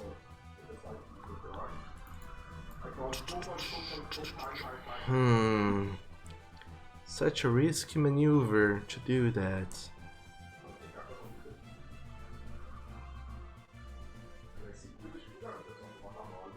What's wrong, Doug? Does this one not have teleport? It doesn't. And it can't Probably doesn't have flyby attack either. it also cannot disengage without taking 3 attacks of opportunity, so... Well, it can I if it mean- uses its action. Yeah, if it uses its action. But then all of you get a free turn to do whatever. So no. It's going to attack, why not? First at you, Ravroff. Because it seems fixated on you for some reason. For some reason. Yeah, for some reason. Yeah, it's gonna try and bite at you. And it misses with a natural 1. Nice. Then it tries again. And ooh. Misses with a 13. And out of anger and fury tries one more time. And hits with a 21, dealing 4 points of slashing damage at you, Ravroff. Huh. How weird. Okay. And...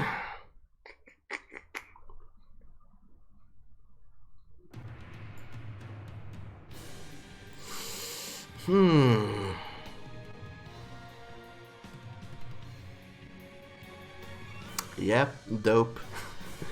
That's the creature's turn. I don't think it can very well move if it's not really gonna move or do anything too fancy. So Nitria, what are you doing? Gonna try. I'm pretty sure I still have flanking. I do have flanking. And I will go for it. I don't think a 12 hits though. A 12 does not, unfortunately. That was such good damage too. God damn it. Oh well. Very good damage, in fact. So that's your turn, I believe. Yep, I believe that's all I can do. Oh no. Ujuk. I'm gonna step down here. And I'm gonna conjure a flame in my hand, and I'm gonna launch it at this oil-soaked beast. Okay, go for it. I believe you have to make an attack roll. And that 10 is going to miss, unfortunately. Inspiration quickly. Yeah, I can do that. That only makes it a 12. That wasted the Oh. card. I mean, I think you know what it was ahead of time, but yeah.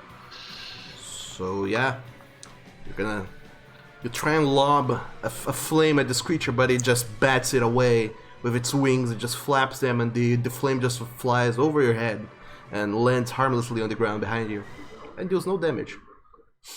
Next up, Zach. What are you doing? I'm going to claw this thing Okay. twice. As is my prerogative, apparently. No? Yes. For 8 points of damage. All right. 8 points of damage. Cool. And that's my turn. Okay. So as you strike at this creature,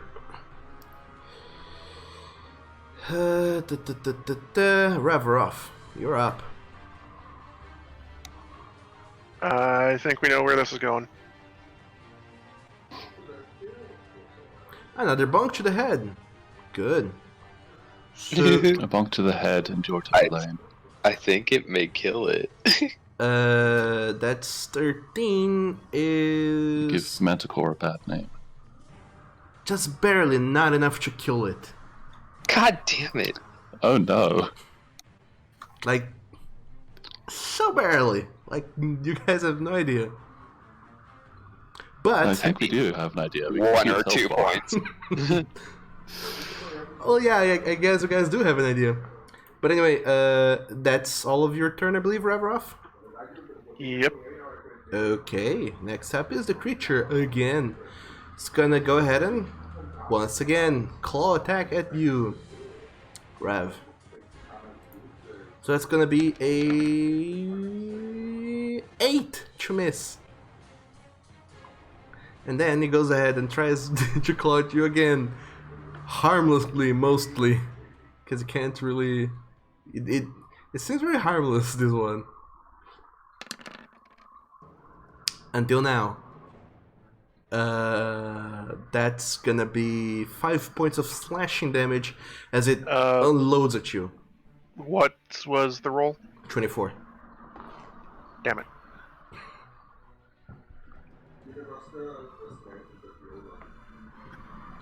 I'm down. So all of Don't you, forget to take my card, Doug. I wasted it. you can see the number before you play it, so it's your choice. Ah, okay. So okay. So you still have your card. I'll keep it then. I can't see the number, but you guys can, so there you go. Alright. So as the creature strikes at Reveroff and he falls down, the creature once again is going to go ahead and try and bite at him. Since he's unconscious,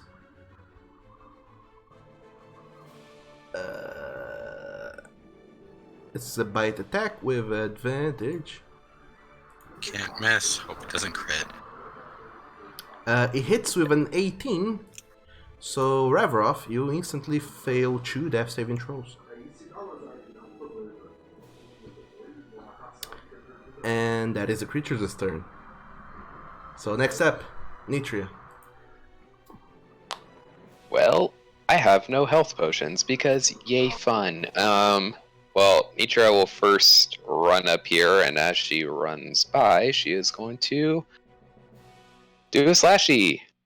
And the 15 just hits. For And And it kills a dies. fucker.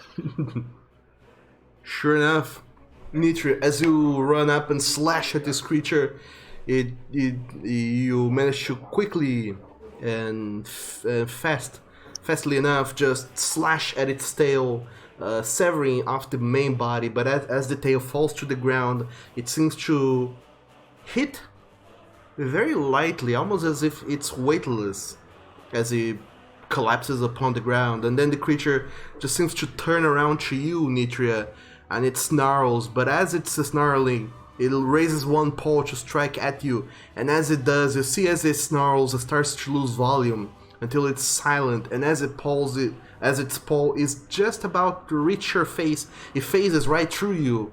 And then the whole thing just goes kapoof and vanishes. This illusion. Okay, well, yeah, Nitria was part of her movement was running over next to Ravroth, and she's already reaching for healer's kit to try and do something about dying. Sure. Well, that was disappointing. So, Nitri, I believe you have healer's kit. Oh yeah. So you don't even need to roll for it. You can just use your action to stabilize him. Or rather... I mean, technically we could go through the turn order again for me to have another action, but yeah, she's Or rushing. you can just cast. Yeah. Tunes or I something mean, the creature's no longer there, Either and everyone just kind of looks around to make sure everything's good. But then, Nitra, you're already giving Ravra first aid, helping him recuperate. And then, quickly and easily enough, you all bring Ravroff back from the brink. Try not to fall into the hole. Yeah. That's not going anywhere. Oh, yeah, it's not going anywhere. So, you managed to stabilize Ravroff, Nitria, but he's still at 0 hit points and unconscious. Until Ojuk comes and heals him for 4?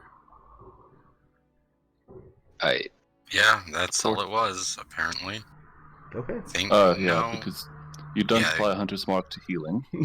As awesome as that would be, Yeah, you do not. I move my Hunter's Mark and heal him. So, No. yeah. You approach Reveroff and heal him with your druidic spells, Ojuk. And as soon as you do, Reveroff, you suddenly come back to consciousness, falling on the ground, blooded all over, lot of pain over your chest where you look, and there's just rake marks of claws that have tear through some of your clothes. And as soon as you come back into consciousness, all of you hear just a chuckle into the wind. And then the next part, only you, Ravroff, hear.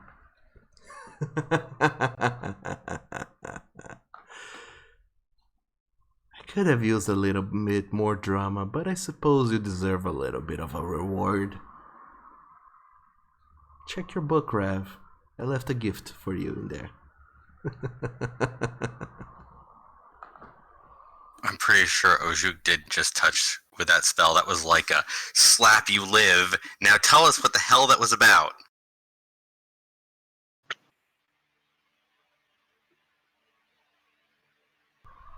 Did you just slap me? This is me asking as a player, not a character. Yes, that cure wounds was a slap of cure wounds. Nitria would glare up at Ojuk and turn back down on He just Ravroth. got attacked by a beast because of him. I want to know why. Slap wounds. Apparently, an Eldritch Bolt just flies by your face after you do that. Because 9 doesn't hit. Nope, it does not. And I'm going to lever myself back up with my staff. And I guess look at the book. Sure. You ignore all the worried people around you, and as you look at the book, you just see a little bit of a new page that you swear wasn't there before, but apparently it was, and it seemed like it was there all along. Because you do recognize the passages that are before it and the passage that is after it. It's not like a new page was inserted. It seems like it was inserted and it moved around the surrounding text into other pages to fit it. And what it reads is that it reads more as a report from a third person, third party, just reporting on what happened. And they said that after the accident in the Arcanum Reservoir that took the lives of many, one researcher, Professor Aravox Inkish, the Academy would be closing their research on extraplanar travel and studies for the time being, and they regret that this accident has happened, and they hope that those affected by it can recover. And then you also see on the bottom there a scribbled in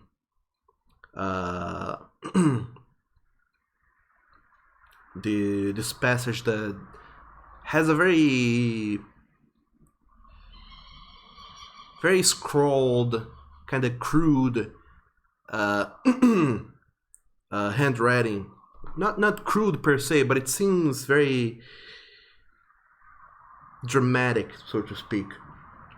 That just reads, "Do not worry, Rav.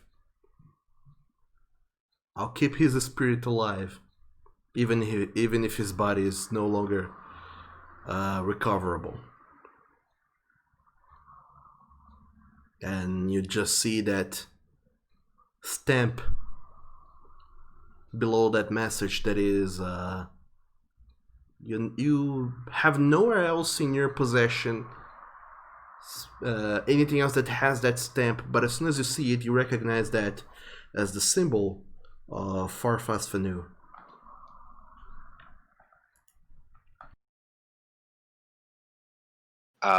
Would Nitria recognize that symbol? Is that a religion check?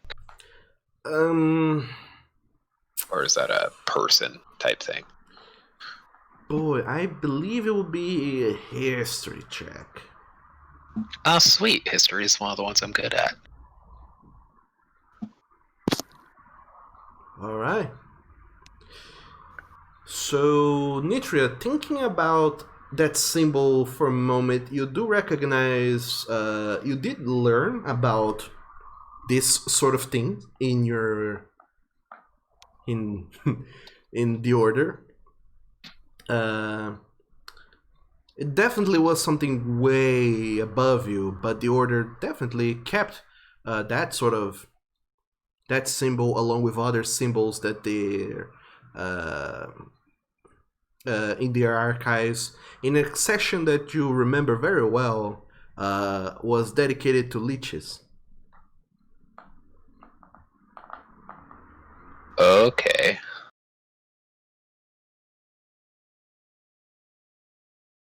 I mean, Nitro would probably turn to Ravroth and be like, you know that symbol isn't a great one, right?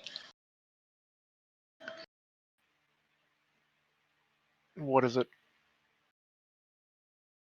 It's associated with liches, so undead and I mean, I see them saying that the body isn't recoverable and they're holding on to a soul, but usually, from what I know, if liches are holding on to souls, that's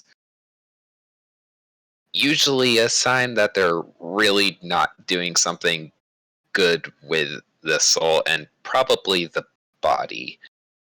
Because even if the bodies are messed up, lots of mages will bring them up to use them for not great things. I mean, Where do that we find this body lich? was probably mush. You'd be surprised what they can make them out of.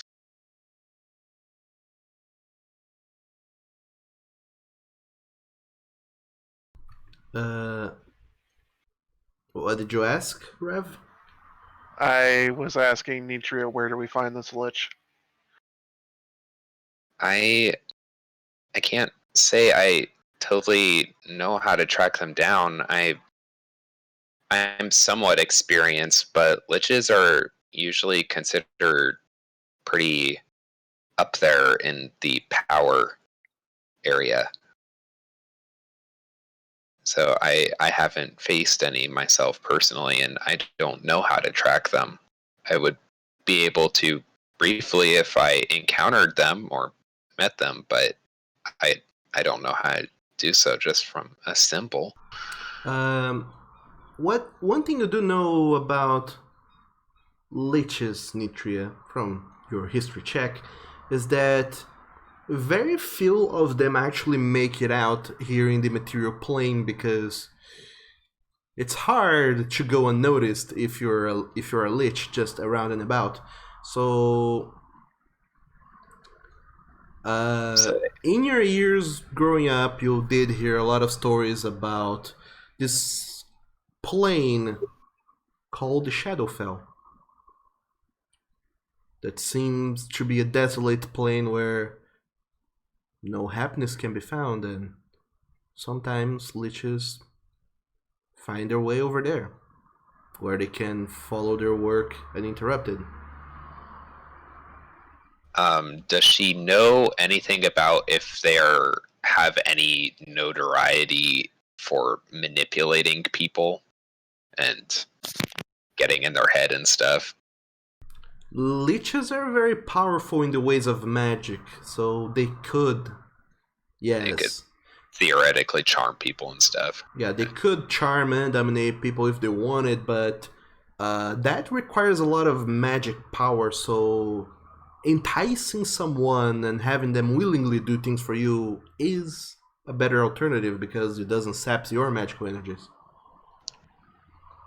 Nitro will be like, I'm a bit worried.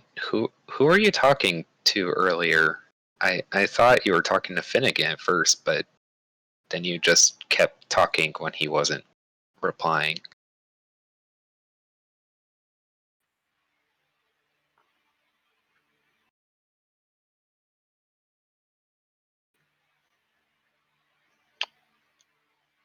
That's a question I will answer in a bit. Which one of these is Finn's house?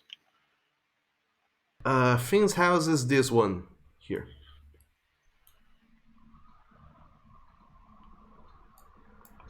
But that is alright because we no longer need a battle map.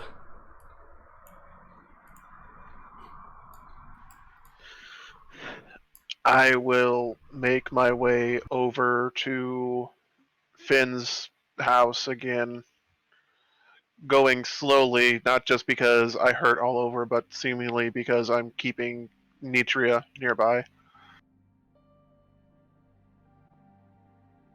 Alright? As you go over, And you'll see Finnegan was on the door. He kept it kind of half open, half closed. He seems to be holding on his hand some sort of mechanical artifact that you recognize as a rifle. uh-huh. Good for him. I'm gonna hold out the book, and this time I'm going to say, if you touch this thing, it will remove your memories to the point where they'll be completely unrecoverable. However, I point at the mark. Where do I find this guy? Finnegan just kind of is still in shock over what just happened and looks at you and then at the mark.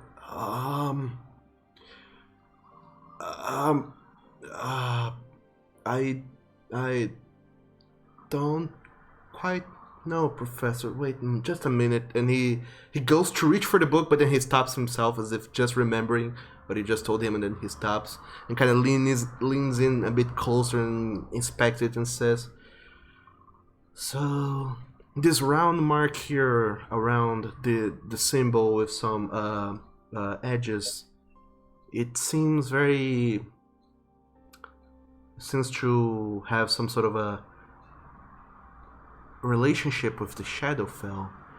I believe you and yours were researching those planes a while ago. I don't know much about the planes, to be honest, Professor. But I hear that the guild is looking for people who have seen extraplanar things. Maybe they know a little bit more." Okay. I write down the name and or symbol and or both of where was it? Farfasfanul, and say, have you seen this before? Seen what? Sorry? Farfasfanul. He thinks about it for a moment. And as he is thinking about that name... Yep. He ponders for a moment and says, "Oh, that's such an old name. I remember studying it back at the academy. It's, well, not studying it per se, but I remember seeing that. It's an old, forgotten, well, idol of worship. People believed it to be some sort of patron or deity of drama and stories and such. It used to be worshipped very long ago, but then it kind of was forgotten and must have resurfaced at some moments here and there for studies, like for academics such as us. But I don't know much else. Is that important somehow?" That's more than I know. I would avoid anything that has its symbols and or marks on it, because they specifically want to eat your brain. You specifically.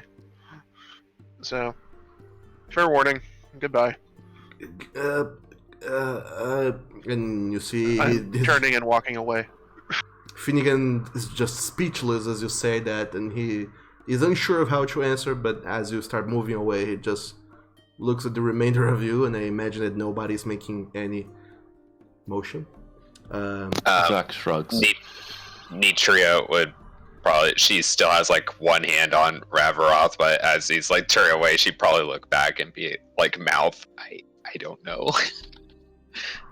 All right. We just fought some type of monster that literally came out of a memory of his. So I don't know what the hell's going on. I just don't like it. Speaking of which, Ravaroth, could you roll me a d20, please? Sure. It's gonna say strength, but that's because that's a 0. Okay. 20. Alright.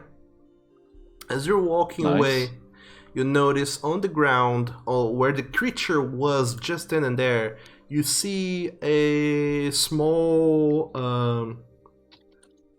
trinket. What seems to be the shard of a spike that seems to be shaped sort of like an arrowhead, made of orichalcum and seems jagged and warped by magic, so it's all kind of twisted in a weird way, but it gives off a little bit of a magical aura. It's just lying on the ground. If only you rolled an 11.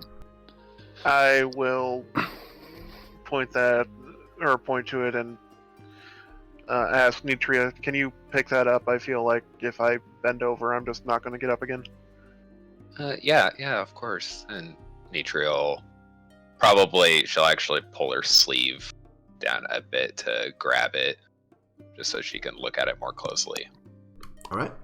So it is like I just described it, but upon touching it, you feel it's very cold. Well, I guess I shouldn't be surprised. This doesn't seem like natural rock.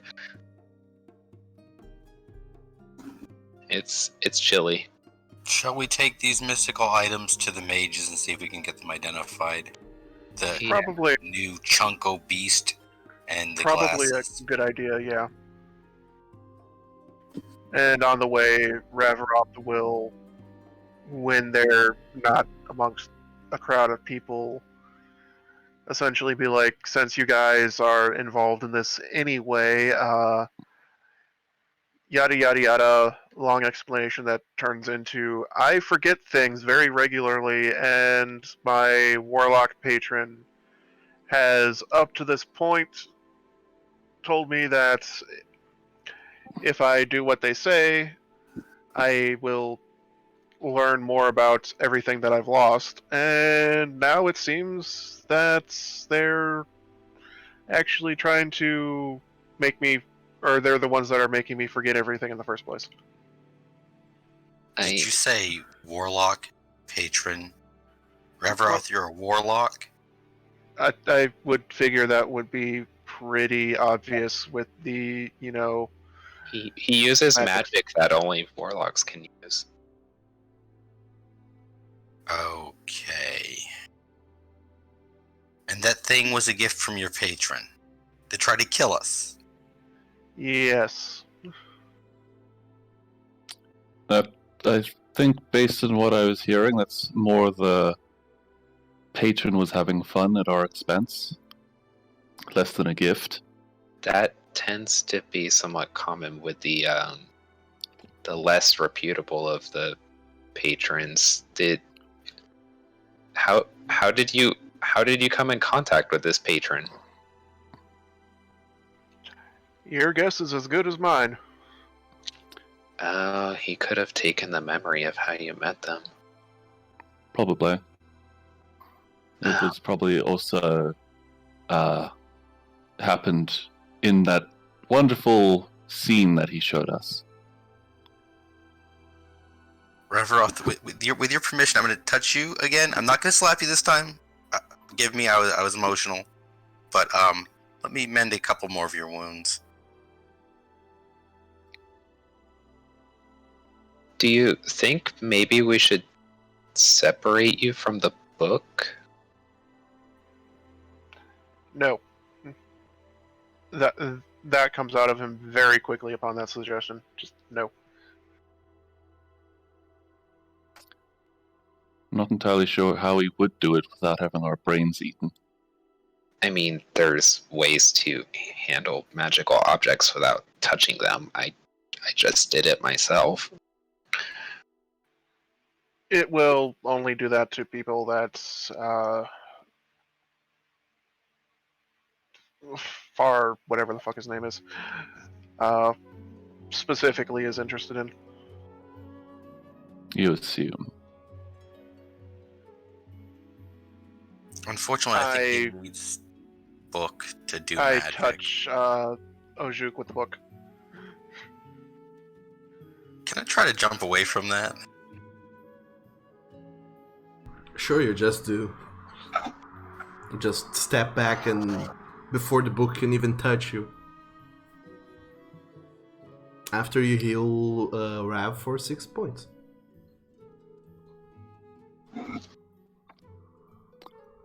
Let's hold off on testing that. I've had people touch it before. It's a thing. Actually, wait, no, I haven't had anybody touch this particular one. That was before my journal turned all magical.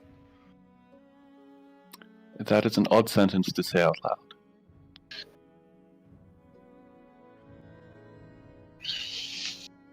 For player knowledge, Doug, flanking advantage is +2 to hit? Yes. Okay.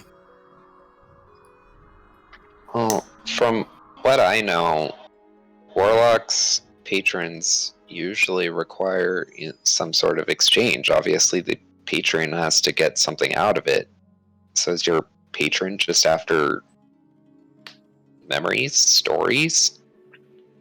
Stories, knowledge, excitement. Looking for excitement usually isn't a good thing, and I'm inclined to believe that might be the case here, since they just summoned a thing to try and kill us.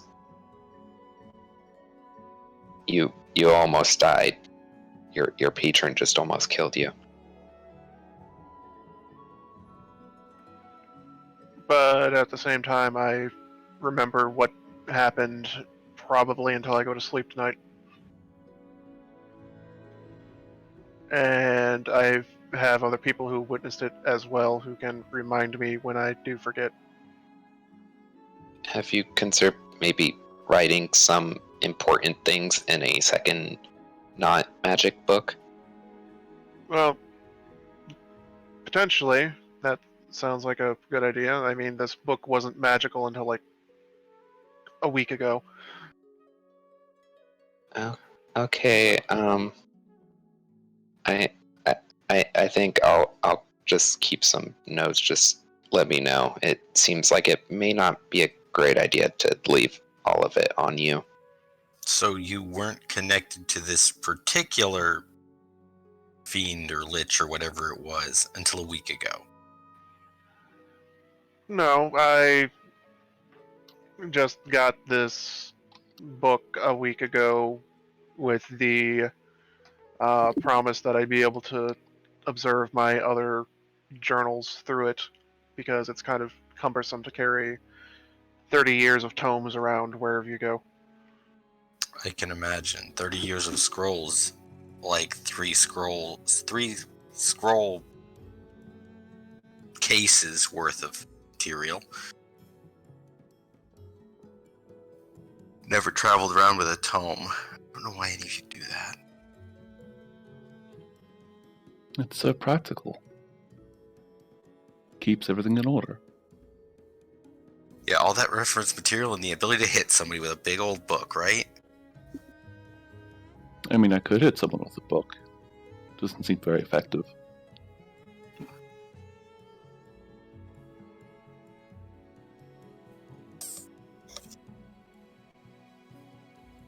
I could electrocute someone with that, I guess.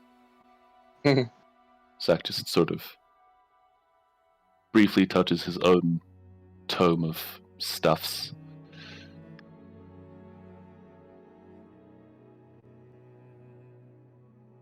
Ultimately, Ravrov, you do get the sense that your patron, Fanu, is after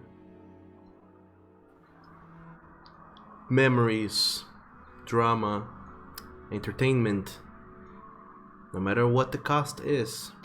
And apparently, you are the medium through which it is consuming those memories. Yours having been the first of who knows how many it will consume. And with that green thought in mind,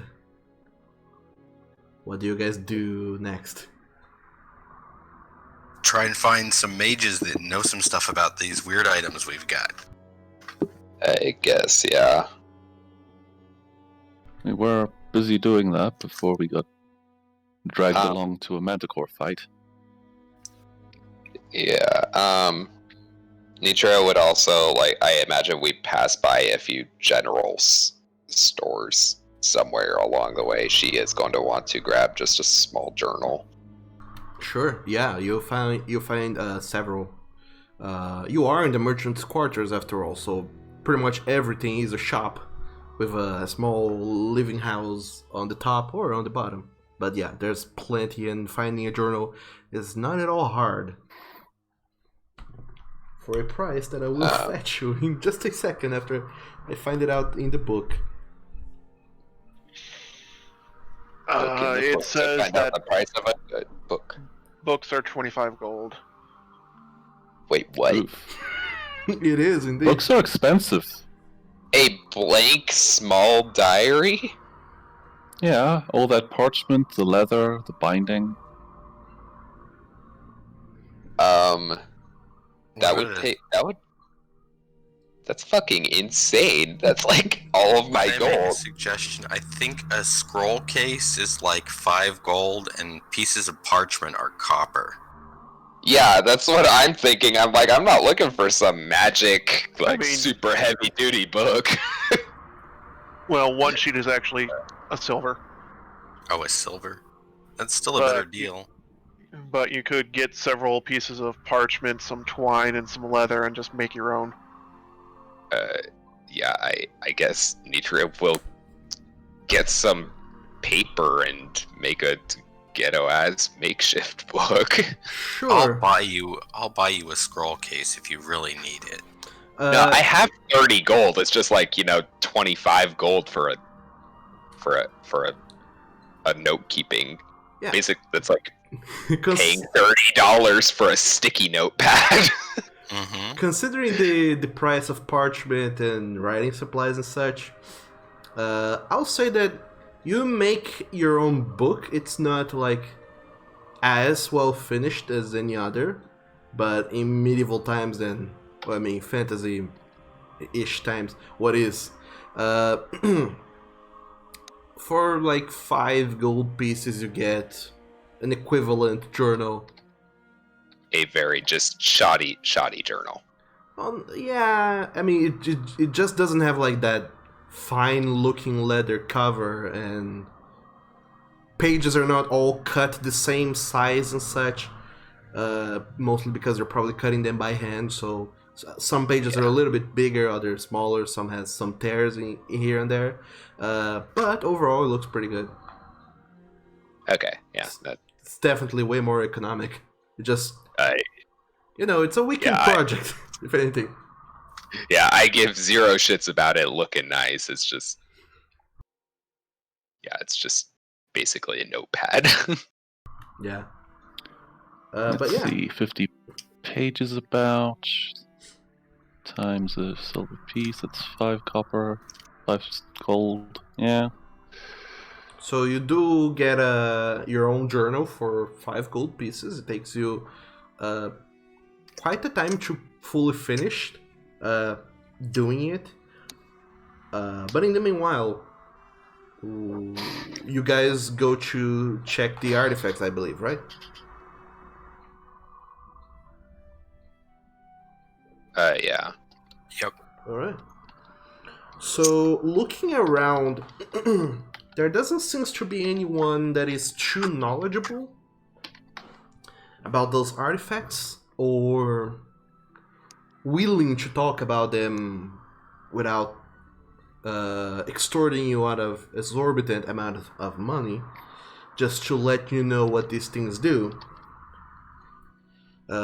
People offering to have those items identified by casting a spell and costing you the price cost of casting a spell, which you instantly know as a hoax because you can identify yourself and you know that would not work with those items. And until eventually you kind of, in a roundabout-ish way, you do happen upon Feldwing again, the satyr who has the blood you require, Zach, and he seems to be willing to hear you out on these items and have them examined. Well, this saves time. So as you go over to the mage's quarters to check out with Feldwing, he takes a look at all of these and says, "Huh. And how did you come upon these again?"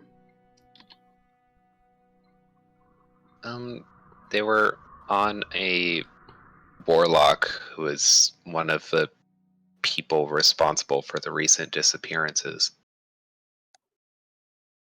The other literally appeared out of memory. Don't want to retell that. Unpleasant story. Ironically, we don't want to live the memory again. Well, if anything, these items are very odd indeed. They are not of this realm. They are very odd. Have you ever heard of the term Cypherorama? Sounds like a game show. Have I heard of that term? Make an arcana check.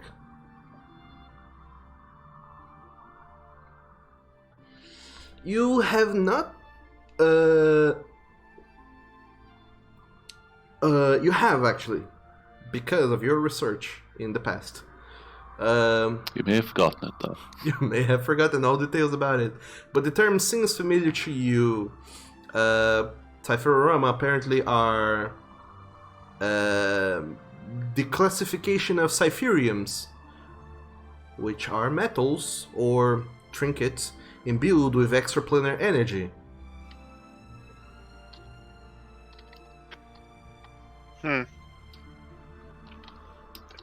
And what is this one imbued with? So these here two ciphers, they look very odd. This one here, it's a Nifolium. It comes from the abyss, the lower planes, which, you know, doesn't happen upon our realm that oftenly, and especially not in cities. And when it does, it's problematic. This one here, let me see. Well, that's... Probably the Shadowfell or something. The first one is understandable considering we took it off a cultist that was sending people to hell. Yeah, so No, hell's the other place.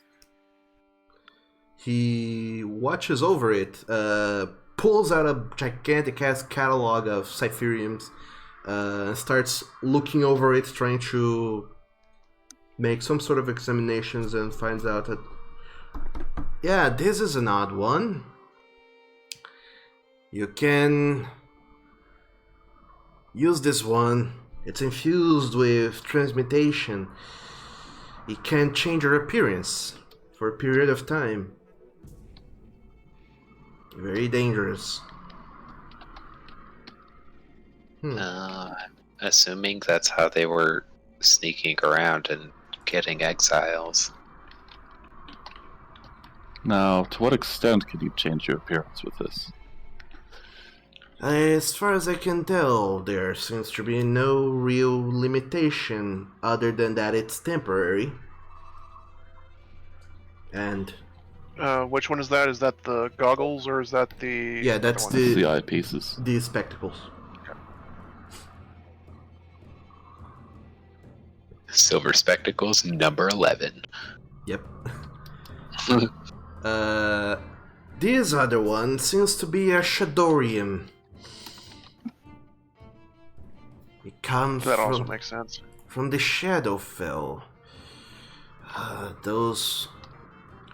These items, as best as I know, and he pulls out the Sephiroth and watches over it again.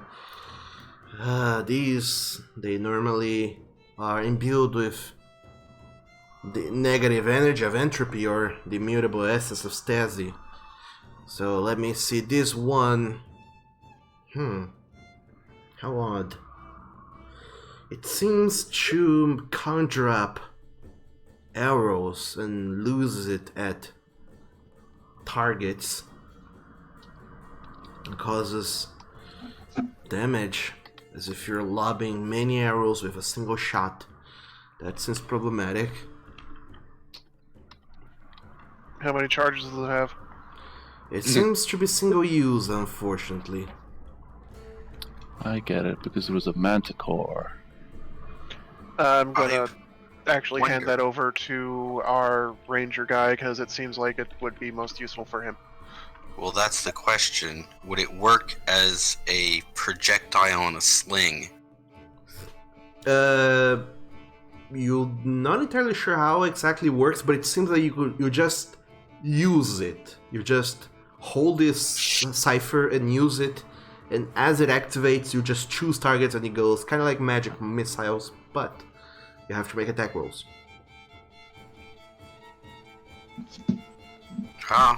In a pinch, I suppose I could try it with the sling someday. You guys want me to hang on to it? Does the other one have limited uses? Yeah. All the ciphers seems to all be single use only. Oh, And he thinks for a moment and says, "Oh, I don't know where you're coming, where you're finding all of these, but all this untapped energy that they contain could be used into enchanting. If you have something you need enchanted, I suppose we could make a trade. Your ciphers for the enchantment and some reduced price, because enchanting items with so much untapped and condensed energy is just all that easier." So are you saying, like, if we took that stone, and she gestures to the basically conjure barrage rock, and we enchanted the slingshot with it, it could do magic like that? Not necessarily like that. I'm afraid that enchanting items is a more complex process. You can't very well just pick these magic and transfer it to another item with the same effect. You can transfer the magic and the effect is unknowable. It enchants the item, the result of which can be pretty random, I'm gonna be honest with you. that's rather disappointing, to be honest. Yeah, it is. How much would you want to charge for trying? Hypothetically. 1 billion gold for a random chance. $1 million. Trying what exactly, Ojuk?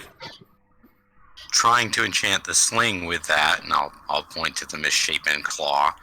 How much would you want for trying to enchant it? He would charge the price of enchanting an item. The difference is that it's done much quicker, and you're not entirely sure what is gonna be the final result. So, for a sling, I would say Magic item lotto. I mean, there's not much that the sling can do, theoretically. Well, I mean, a sling of +1 would be weird, and even if it did get only like a once-a-day conjure barrage, that would be useful. Yeah, that would be pretty awesome. And that's when it turns into a book. I could try to do that for 50 gold pieces. I imagine it's fair. I could put 40 toward that. I'd be willing to help pitch in. I'm honestly curious what it would do to a slingshot. So Nitria would add I'm 10 shy. okay, she'll put in the last 10.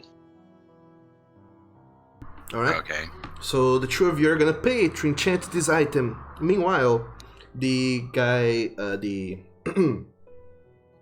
The satyr, he thinks for a moment and says, "So you're not gonna use the other one there, are you? The Nephilim?" I was trying to think how we could. I mean, would it be worth trying to put it into a robe or something and see what it does? I mean, a robe of disguise or some lesser disguise might be useful someday. Or we could just sell it. I mean, How about- Bacardi, what do we want to do? How about this? And Nitria will hold up her necklace. Well, actually, I was looking to buy it for myself and hire your services for a little odd job that I have in mind. Okay. What's the job and how much are you wanting the glasses for? Well, I will want the glass and something else you might do in this job, and I'll procure an item, and I suppose I could pay you quite a lot of money. Well, I think you also have something I might like from what I hear. I need a large quantity of dragon's blood for reasons. Huh. Yeah. Yeah, I suppose we can make that change. I imagine a tank of dragon's blood for this odd job, and we're even. I'll even throw in the enchantment on top of that for free if you do me this job. Oh, that'd be nice. I say as I pick back up the 40 gold off the table.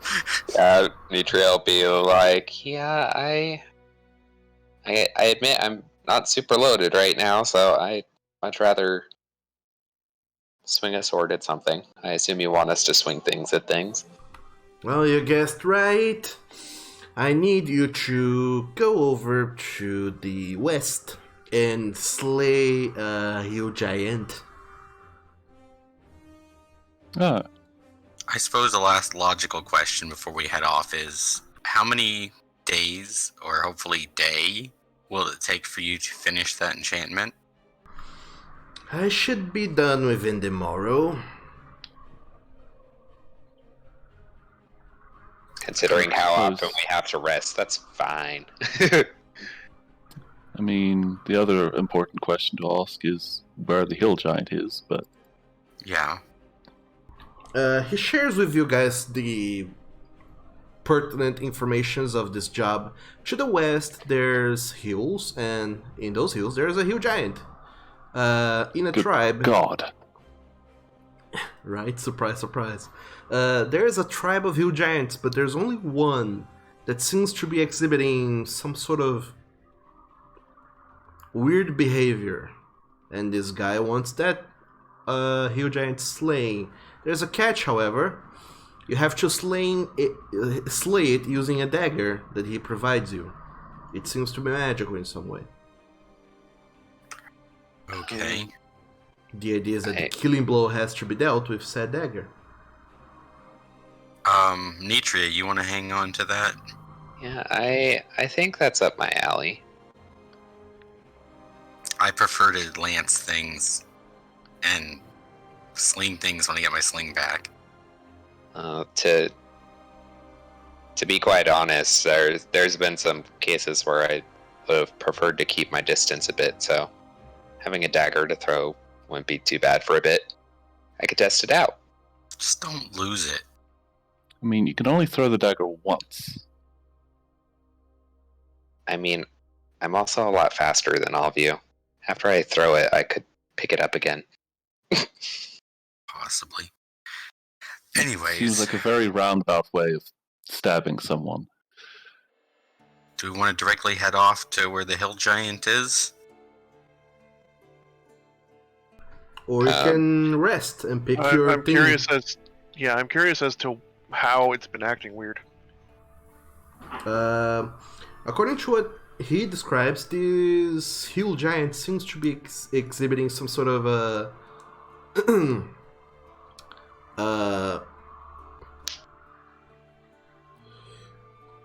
it's quite difficult to describe without going through the whole like how hill giants normally behave. But this one, it seems to be commanding others to a degree, and it is known that hill giants they normally don't. They are normally commanded by giants who are bigger than them. This one doesn't seem to be bigger, and yet is imposing itself on them, and that goes against their instincts. Doug, the dagger, is it just base stat-wise a normal dagger? It is a +1 dagger. Okay. So Ooh. +1 to attacks, +1 to damage, and that's it. Should I put something in its name to distinguish it? +1 dagger of daggeriness. Slaying. Just It's put. +1 dagger of slaying. Well, I assume the reason we have to kill it is because it has some magic effect to it. Yeah, throw. Write down that it's a purple crystal dagger, because what it is actually, it seems to be some sort of carved crystal that looks somewhat translucent, almost see-through at the edges, and there's this purple tint to it, and there's the handle that is kind of very ornate, almost ritualistic looking. So purple crystal. Yeah, purple crystal dagger. I'm gonna be a know-it-all for a sec. I'd just call that amethyst. Sure. Okay. I Can I wouldn't be just surprised stupidly if it were a soul ask- gem or something. Exactly. Yeah. But I can't Yeah, roll I- Arcana to check that. I mean, actually, you know what? Thinking about it, My can brain should say Nitria roll? Skyrim soul gems. Can Nitria roll Arcana? Can Alright. Rav roll to try and see what this thing is? Sure, all of you roll Can- some Arcana check. Yay! Everyone in the party roll. Nope. Nitria maybe has a vague idea.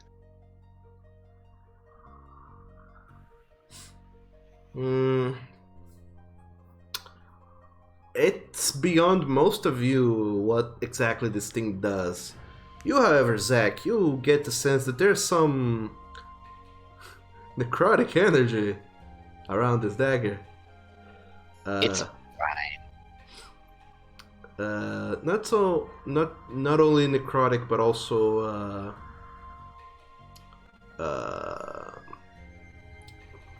if I'm not mistaken, enchantment. I don't want to say. I don't want to say anything wrong, but I believe a hint of enchantment magic, but a lot of necrotic magic. Enchantment as in enchanting items or enchanting people? The latter. Oh, okay. Interesting.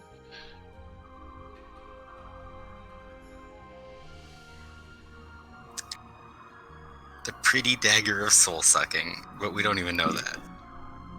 Yeah. Yeah. Nitria would she knows it's magic, so, but I guess that's it. Yeah, I'm not entirely sure if Zach would actually share any of that. Sure, Zach, you keep this to yourself, thinking, okay, that seems to That's be a thing. interesting. Anyway, party, do we want to take a long rest in town and see if it'll give me the sling before we leave, or do we want to head out of town?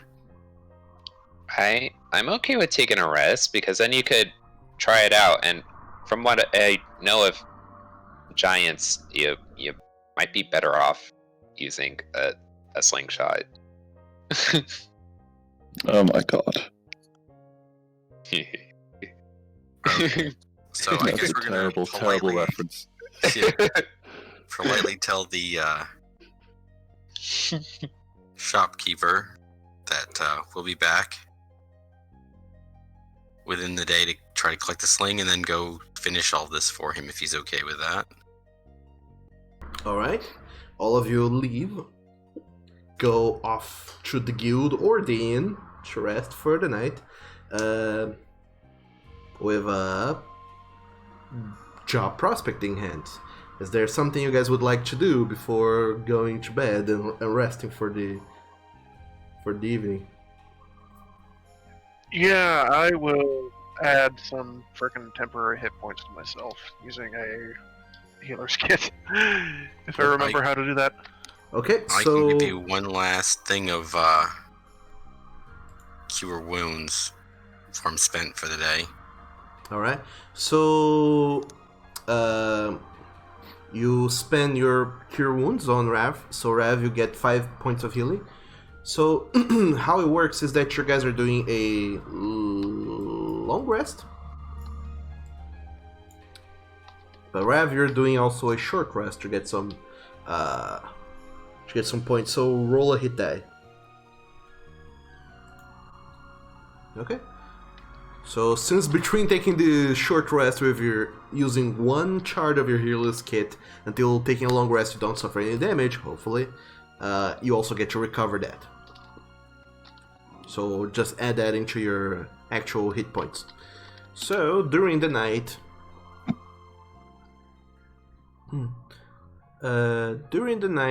you do recover some hit points. Equal to your Constitution modifier times your level. So 3 times whatever your Con mod is. That's how much hit points you recover for the long rest. I believe that is enough to get you to max, Rev. Yeah, now I'm starting to wonder if I even needed to use that kit. So 3 times. Yeah, I still needed to use it. Okay. Because you get 6 hit points from long resting. Yep. But then from those 6 points you recover that, so you're... How many hit points are you at now? I'm at full. Okay. Okay, good. So all of you guys wake up fully rested and fully healed, I imagine. Hell yeah. Good. I mean, I didn't take any damage, so Yeah, I didn't either. Good on you guys. I mean, only one person was attacked. So Yeah.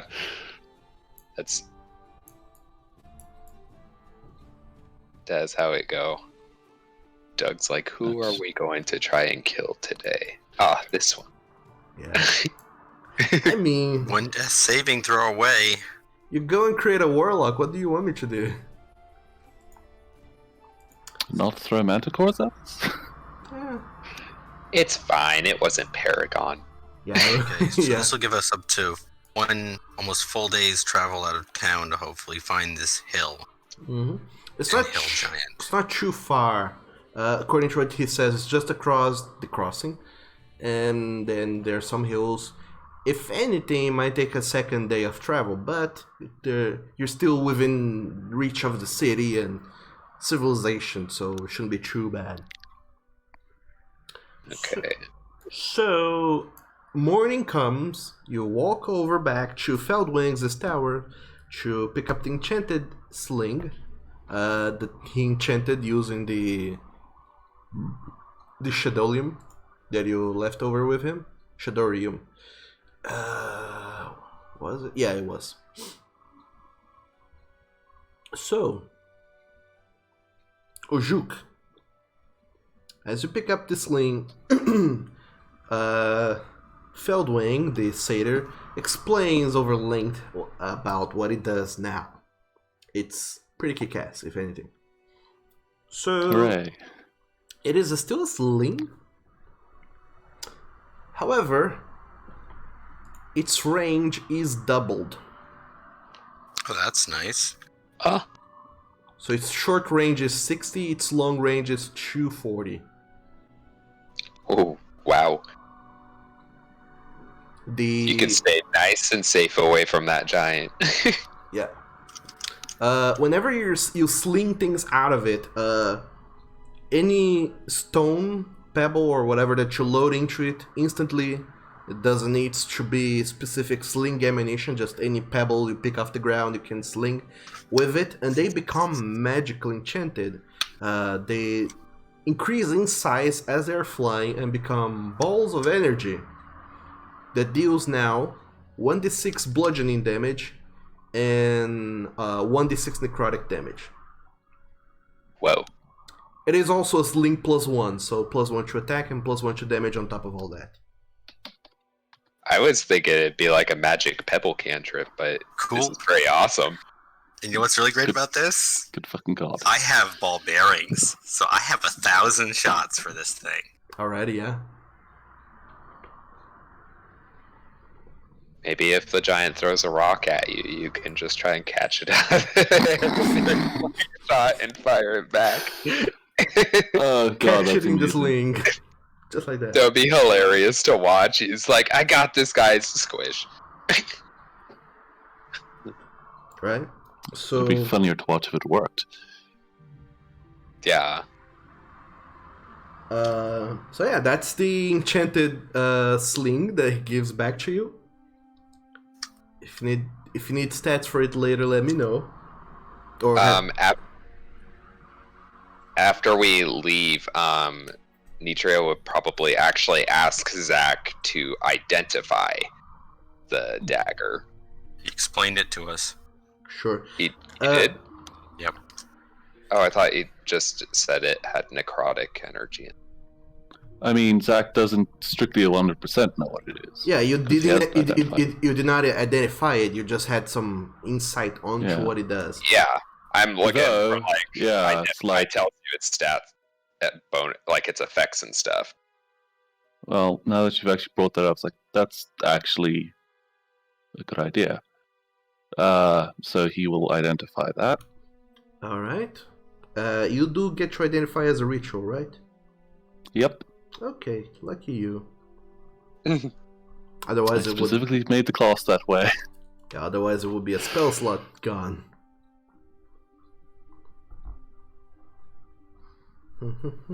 So who wants to carry the cold mold as he identifies the dagger?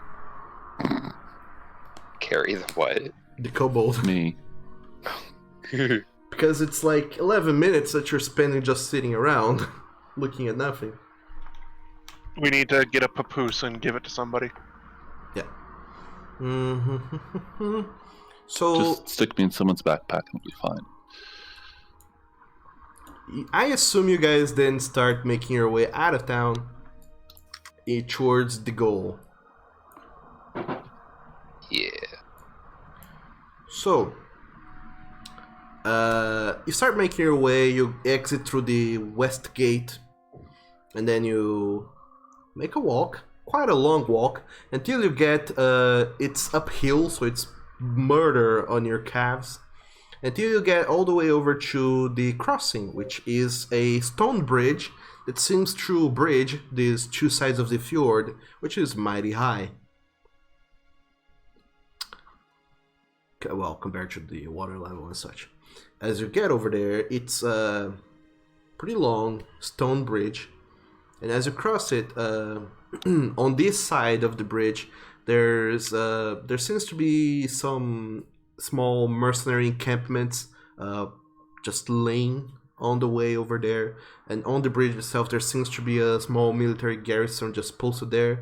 You imagine that this is Redemption's defenses against whatever comes from this quote-unquote uncharted land elsewhere, because that ceases to be Mythosian territory and becomes the Wildlands, where anything is possible. And this military garrison is guarding the crossing to make sure that nothing weird happens. And as you cross, it's pretty nice. The view is gorgeous, especially this early in the morning. You see the sun reflecting off the of the fjord, the waters down below.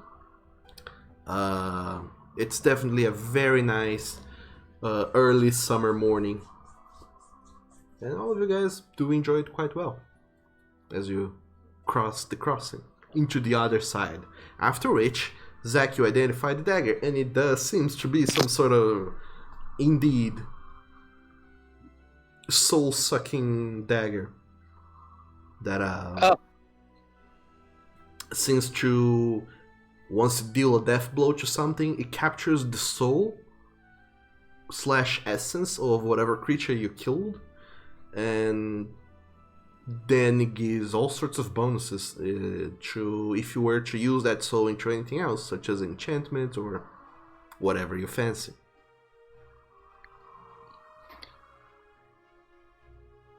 So you probably shouldn't kill anything else before the giant. I'm not sure if you can fit more than one soul in there. No, you cannot. I'm kind of not inclined to use it on much of anything else anyway, so there's no problem there. What if we killed something first, then unleashed the energy out on the giant while we're fighting it?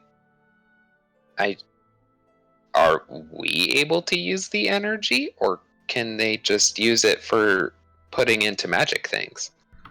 So, Zach, because you identified this item, you have an idea of how to use it. Because it's replicating the effect of a spell, a very high-level spell, by the way, you would not be able to just use it as it is. You would need to make some sort of arcana roll to not, have it explode in your hand, pretty much. Is it Soul Cage, the spell, I'm guessing? Yeah. That's the one. Okay.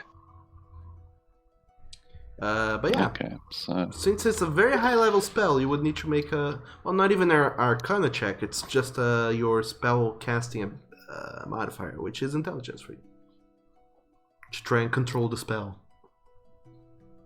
yeah, oof, 6th level. Yep. Right, so I'm gonna have to make an Arcana check when I try and when I kill it with the dagger. No, I think if you try to use the soul. Yeah. Oh, okay. Yeah. If there is a soul and you want to use the effect, you need to make a check. That is your spellcasting ability modifier. Okay. In case for non-spellcasters, I imagine it would be intelligence. Not an Arcana check. Nope. No, because then there's a chance you could do better than someone who's actually trained in magic. Yeah. But in any case, it's it's not like you're gonna use that anyway, or are you? I mean, as a player, I know Soul Cage's abilities. I don't think Nitria would know the specifics of what you can do with the spell. I would assume she probably has only vaguely heard of this spell that traps a soul. Yeah. Yeah, based on what little Zach would know of the spell as well, it's like he can't actually think of a practical use for it. Oh, it's Soul Cage is a great spell. You can heal yourself with that soul. Well, yes, but yeah, with the odds of it fucking up, I'm not sure if regaining 2d8 hit points is worth it. It's fine. Experimenting But, with weird magic items seems to go great. Yeah, nah. Yeah, that's So, not if so I much could- Nitria style. I mean, if I could somehow unleash it as a barrage of energy, that would be fun. I'm just left thinking that one enchantment turned my sling effectively into a distance greatsword, for it does almost identical damage to my greatsword. You have a trebuchet. A short-range trebuchet. A catapult, I don't know. It's crazy. Yeah, I should get my hands enchanted sometime. Enchant your hands. Yeah. In any case, you guys proceed Magic. traveling westward. At which point, I will say, because of how traveling works, you will need to camp out in the crossing itself. Because you spend your whole day just traveling over there. However, since you are at the crossing, it's not too. It's not less secure than resting in the city itself. There seems to be some sort of establishments over here for travelers who are just coming and going. In fact, they do have a small inn where you can rest if you would like, or you can just camp out in the wilderness if you're inclined to not spend money on an inn. I mean, how much is the inn? The inn, let me check. According to this thing, it's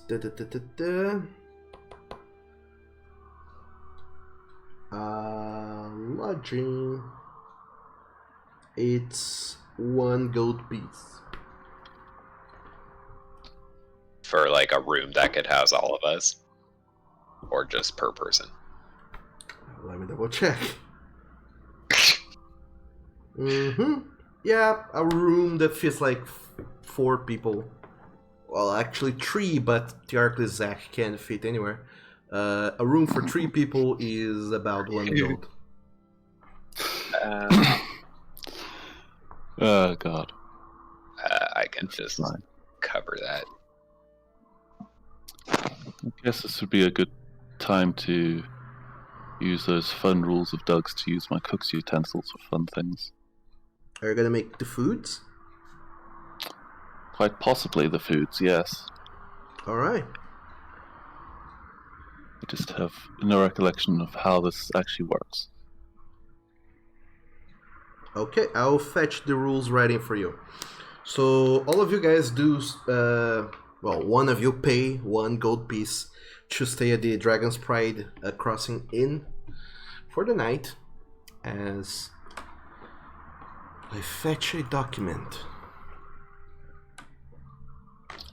Morning comes, the following day. The weekend is approaching. It's another lovely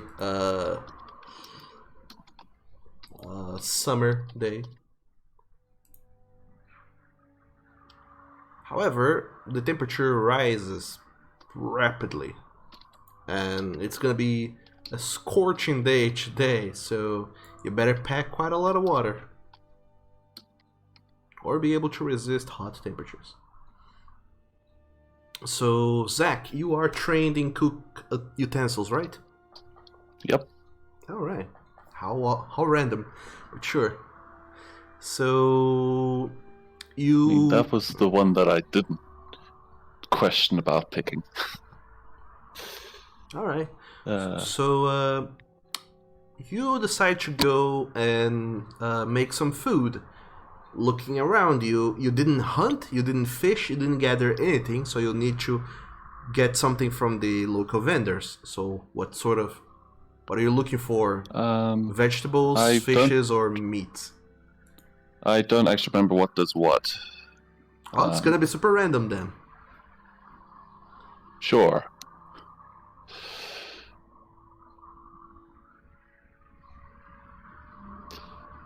I think the vegetables had a good outcome or something. Alright. It is generally cheaper than meat. Sure. So... Oh, Dungeon Master Guide, if only you had prices for such things readily available. Oh, what the hell am I doing? That's not in the DMG, that's in the Player's Handbook. Because, boy oh boy, do we love our precision in here. With trading goods and such. So yeah, you spend about 5 copper getting some vegetables. Well, that's just going to drive me insane forever now.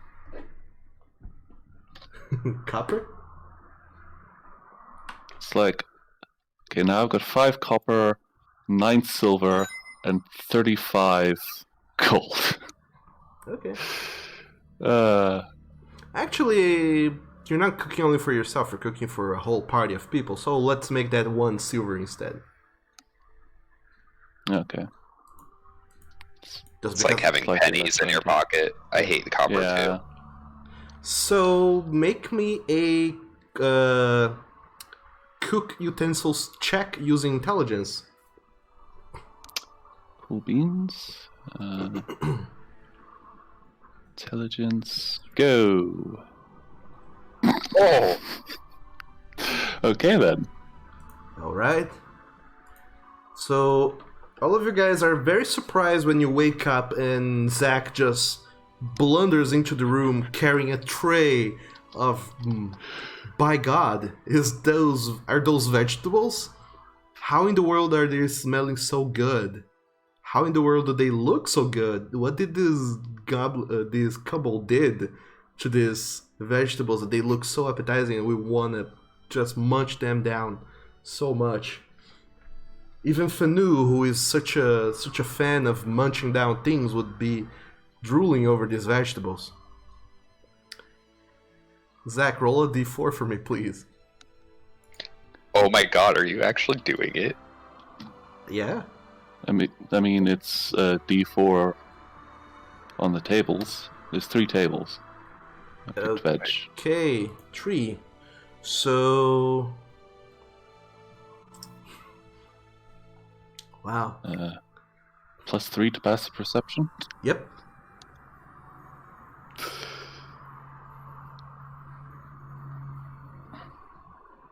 Wait, so we all have +3 to passive perception right now? Yep. Yep, for the rest of the day. For the Cool. rest, That puts me at 16. for the rest I of the now have days, passive you are... perception of 12. You're 12? Oh yeah, you have -1 wisdom. Yes. You're very perceptive. Which is actually good because you're going into the wilderness. Were you gonna say anything? I have 14 now. That is good. Hooray. I'm gonna take a moment and see if there's anybody that I can pawn off the 19 sling ammo to, or I'll just give it to kids to play with. What is wrong with you? It's Oh, a pound I don't have to carry, or maybe even 2 hey pounds. kids. They Have laugh to some- learn somehow. Hey kids, destroy some property. Do crimes. Be gay. Wait, what? Why not? So, sling uses ammunition. Sure, you make 2 copper pieces out of that. Ojuk. Can we say that, Nitra, you said there's like a few merchants and stuff around? Yeah. How do you guys feel about selling the red caps, boots, and scythes? Oh yeah, that could work. Alright. So you do.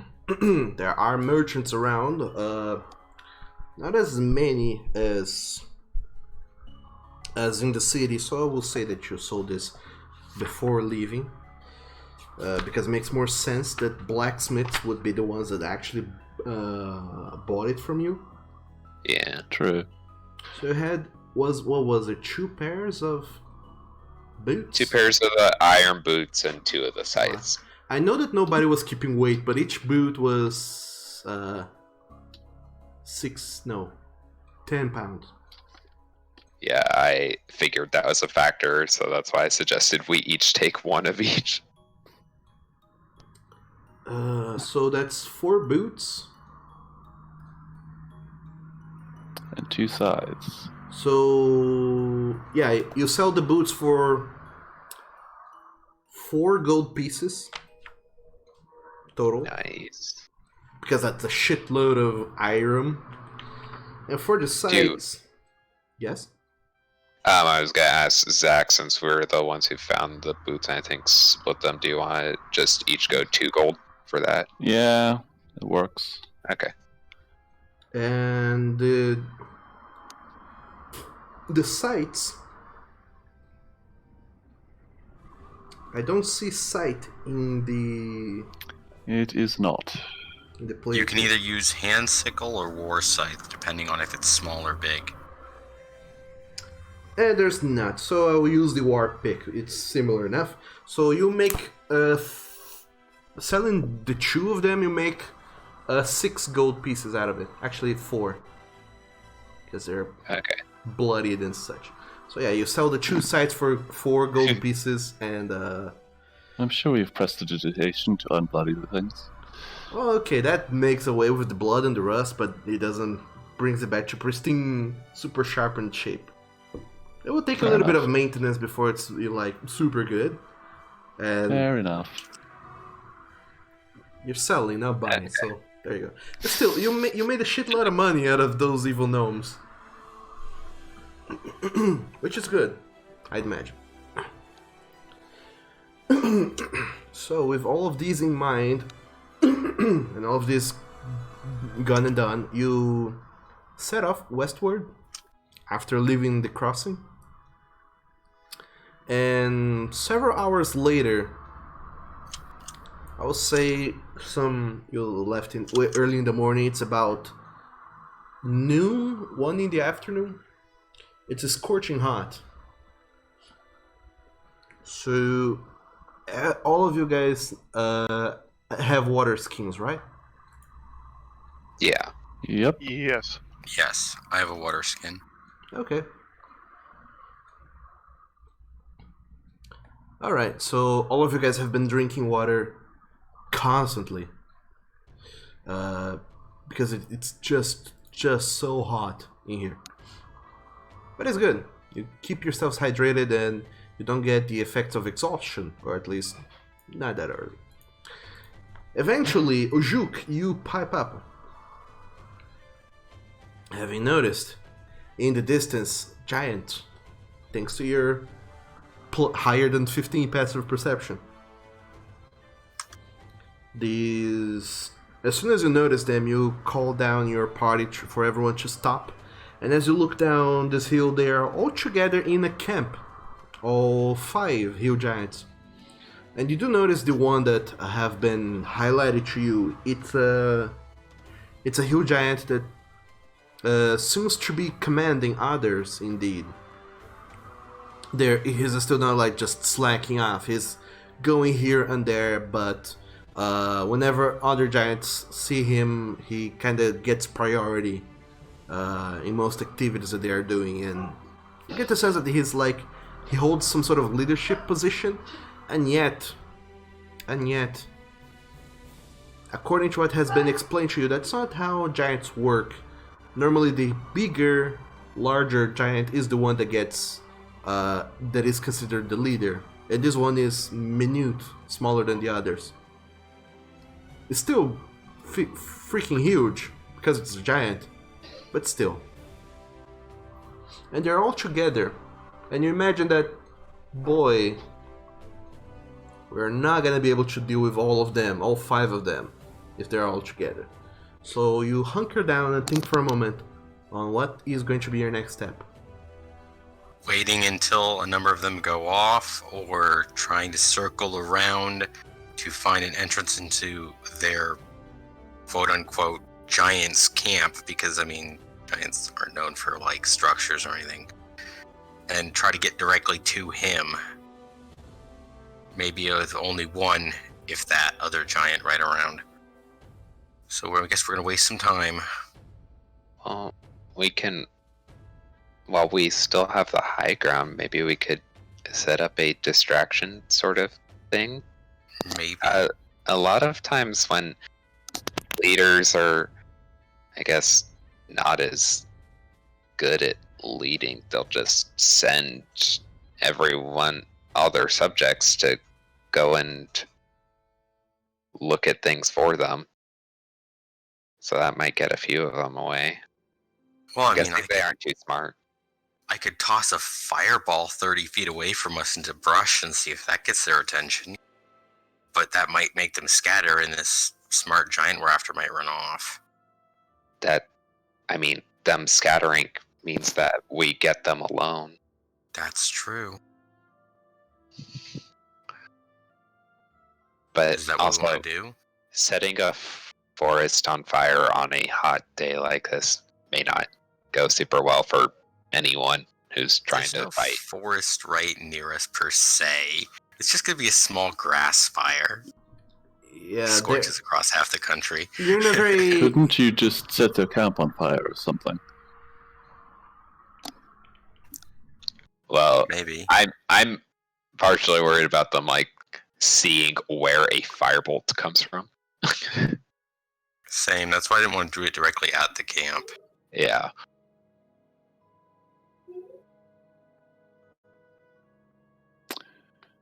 That makes sense.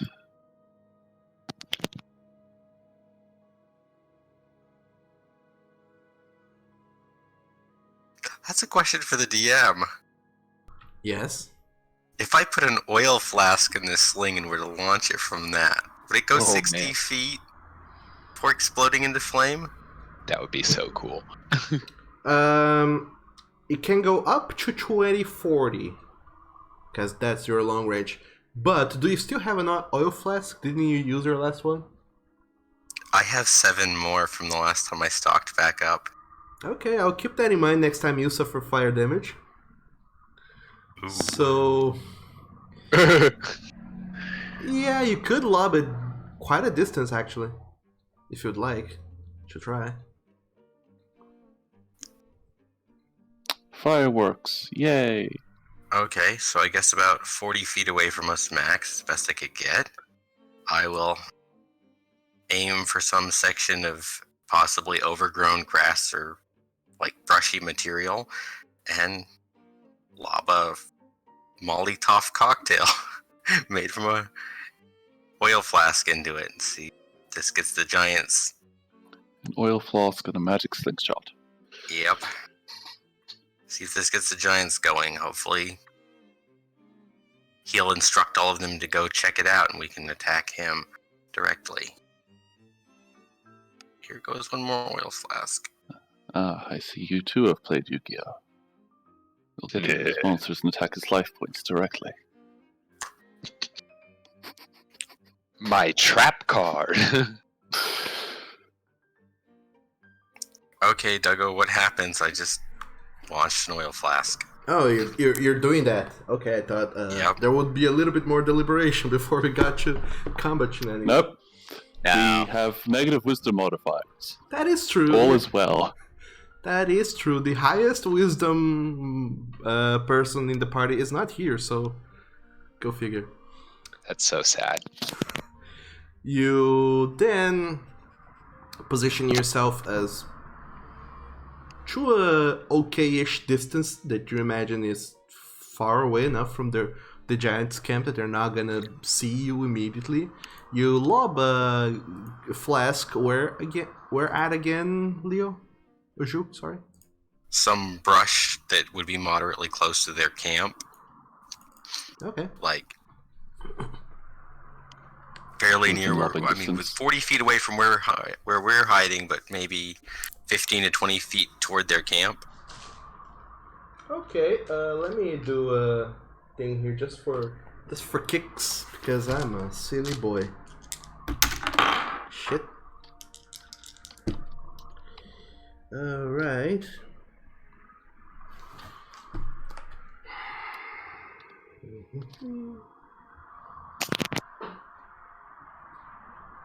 All right.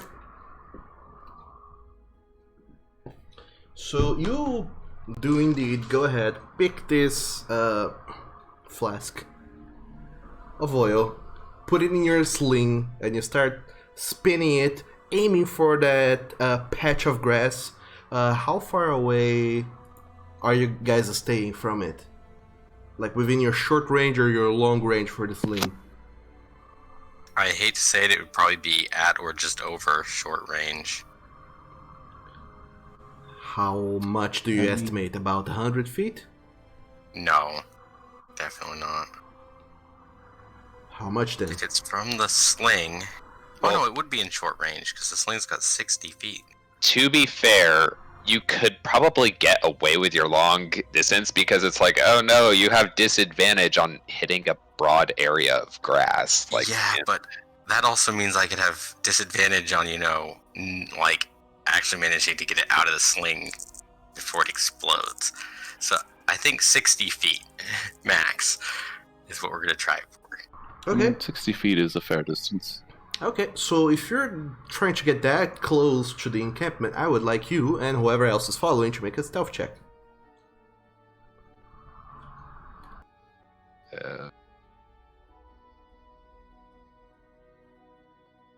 Sweet. Oh no. Oh god. A 2. Hooray! At least we could say it wasn't just Nitria's fault. Grav is in the It's- back, but he's still it's fine, along I'm with everybody, climbing. so boop. I'm riding the Zook, it's fine. Okay. Thanks. Oh yeah, he is riding Goshuk.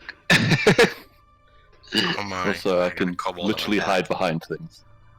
I can hide behind people. It's great. So, yeah, thanks to those successes, it counters the failures, and you guys are pretty well hidden, all things considered. Yay. Stop giggling and stay down. But we're gonna set things on fire. So you do start descending this hill. It's a very iffy descent, if anything. So you try to stay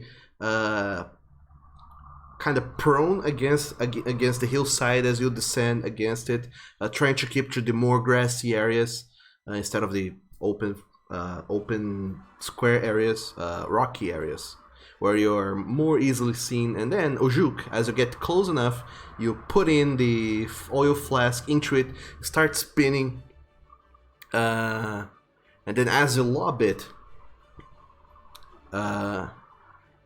I'm not even gonna ask for a roll. It just hits the mark, patch of grass that you're aiming at, and then it flies. As soon as it flies off of your sling, you see that some sort of magical enchantment just seems to get this oil flask and kind of shrink it into what looks like a ball of small energy. A ball of magical energy that is very dark, and it just flies away. You see this ball of energy just kind of keeps shuddering a little bit as it flies through the air. At no moment you see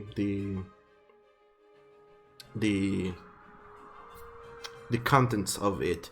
And just to make matters clear, you did set it on fire before releasing, right? Yes. Okay. Then yeah, the wicker that is on fire gets absorbed into the mass, and it just seems just like a ball of energy. And as it flies through and lands on this patch of grass a little bit further away, as soon as it connects with the floor, you just see this very big explosion, way bigger than you predicted, as it explodes with this black flame that just curls up all around it. And What did I do? this flame looks a little bit, it looks sickly, and as it burns, black flames, as they subside from the initial explosion, it just seems to die down, and as the flames keep burning in a black color, and you see these green fumes just spewing away from it, it looks very odd. And eventually the black flames also start losing their blackness and gaining some color, and they also look green. And definitely caught the attention of everyone. Well, note to self in the future, if I ever have to seriously hit somebody with fire again, I know what to do. Congratulations, you're Maleficent. That Pretty was much. awesome. So as you hit it on the ground, all of the giants, they kind of look at the fires immediately, and a lot of them start screaming to one another and shouting out things in a language that I don't imagine any of you speak. I don't think we speak giant, no. Good. Oh. I can read giant, but I can't speak it, so. Really? So just write down Elvish. what they're saying. Doug, Elvish, Giant, and Goblin. Okay. Yeah. Those are the three I I got. understand. I have Common, Draconic, Elvish, and Undercommon. Alright, so Ojuk, you only hear them screaming very barbaric sentences, pretty much like fire, put it out, and stuff like that, and they just kind of go that direction. And you see that the one of them that seems to be staying back is the your target, so to speak. He seems to hang back as everyone else just runs forward towards the flames, and where you are dangerously close to. So you did achieve your objective of separating them. All other 4 giants are trying to smother the flames, but as they start to try and step on it and pat it down, the flames seems very determined to burn. And as they pull back, you hear very many shrieks of pain from the giants as they seem very unable to put out this fire. You're not entirely sure what's going on, but that fire is certainly not normal. Fire necrotic damage. Alright, I suppose the wise thing to do is to circle around them while they're distracted with the fire and attack this guy head on. Yeah. Sure. So, as all 4 giants are very distracted with the fires, you guys just circle around to the bigger giant, using the same stealth roll from before just to make matters easier. You are unseen because these giants have very bad passive perception, so they do not see you until you approach this other giant who seems to be paying attention to the flames. And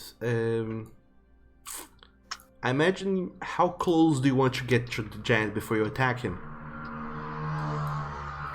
Probably within, say, 90 feet, plus or minus, like 10 feet. I'm trying to... Alright, fair enough. I don't know if anybody else wants to get closer than that, but that's as close as I'd like to get. Well, Nitria likes to close the distance rather fast, but... Oh, okay, there we are. I was like, I don't see us on the map. I don't know what to do. Yeah, Sorry. I mean, Rev is staying 100 feet away from this thing. Okay. I'll probably keep some distance as well. As much fun as Oh, it is this'll be fun. attacking things larger than me, that's like what? Nitria is going to be the only thing they could attack. This is 64 going to times be my height, bad. 64 times my size. That's fun. Nitrias are only... Oh wait, Ojuk is... No, Ojuk has distance, so yeah, Nitria is going to be the only one in its reach. This is going to be bad. So, as you guys start approaching, this giant does not seem to have noticed you guys because it's focused on the flame. So, you imagine you have a sneak attack you can pull off if there's anything you guys would like to do before combat begins. If all of you Ooh. are rogues. Well, I'm not a rogue, but I do get advantage on the hit if I go up to it, and it is exactly in my movement range. Should we roll initiative now, or after we do our sneaking? Our sneak hitting. I'll have you guys roll No, do your sneakies first. Okay. Yeah, so I guess we should all probably try and do whatever we're gonna do. Nitria will run up and I'll use Well, this I guess- as cover. bonus action Quarry Mark. Might want to Okay. go. Same bonus There-ish. action, Hunter's Mark. I guess bonus action, magic lightning crossbow. And I guess she's gonna go for... Oh wait, I have advantage on this.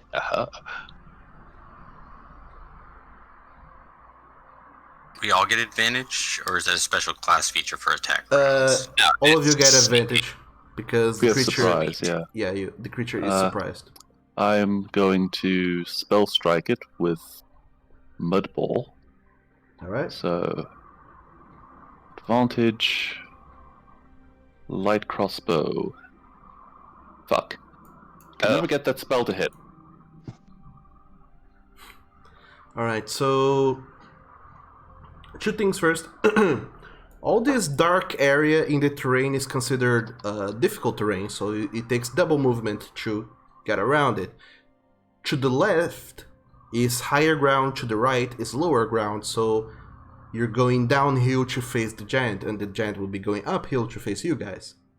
There's nothing weird about terrain that way, going uphill or downhill, but if you're going into the darkened areas, it's difficult terrain, and if you get to those ledges such as this one, you need to climb it.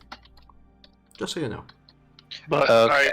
I can see the guy from there. Yes, you can. You definitely can. You're very high up. Okay, then it is definitely let's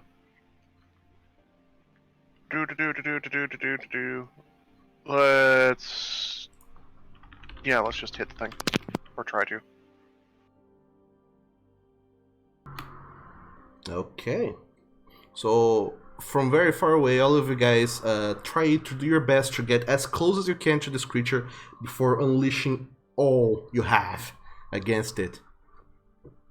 So, Nitria, you walk up very close to it and then slash it upwards with your katana, dealing 10 points of slashing damage. Ojuk, you spin and release your new magic sling. The range is doubled, just so you know. Yep. You didn't change that in the thing, just so keep that in mind. Any hits with that 20, causing... So... Wait. Yeah, you kind of separated your damages, but you didn't put the dice right. Yeah, yeah. One, it rolled one bludgeoning, and the rest, I guess, is necrotic. Yeah, but that's all right. So the creature suffers. That's 21 points of damage from your sling, which is pretty good.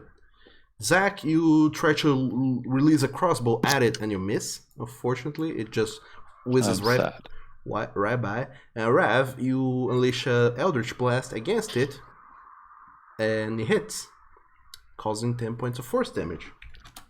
I just had a bad realization. Yes. You can't do non-lethal from a distance. So the only one who can do non-lethal strikes to make sure that the dagger kills the giant is the one who needs to kill the giant. Yep. Oh, God damn it. too bad. Actually, now that I think about it, would a 17 hit? Yes. Because I have a jack. Okay. So you use your card and you do hit with that 17. So roll for damage on And that. actually, that should have been 14 damage because I add my charisma to it. Okay. So 4 damage, 5 damage plus. Okay, so 6 damage. Ignore that second extra damage. And he is now blind. Nice. With Mud Ball?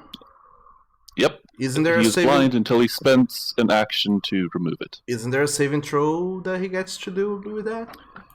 Oh Nope. no, there isn't because it's a spell you have to hit. Oh yeah, attack rolls. Yeah. Nice.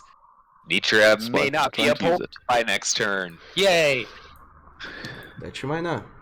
How do I delete cards? I don't know how to use cards. Oh no. Oh, I think you can put it back in the deck if you conjure it again. Yeah, I'll figure it out later. Anyway, I would like everyone to go ahead and roll for initiative. Why don't you? Oh, Timora. Please. Yes! Finally! A good initiative. High initiative. And then the ogre goes first. Oh, that would make me mad.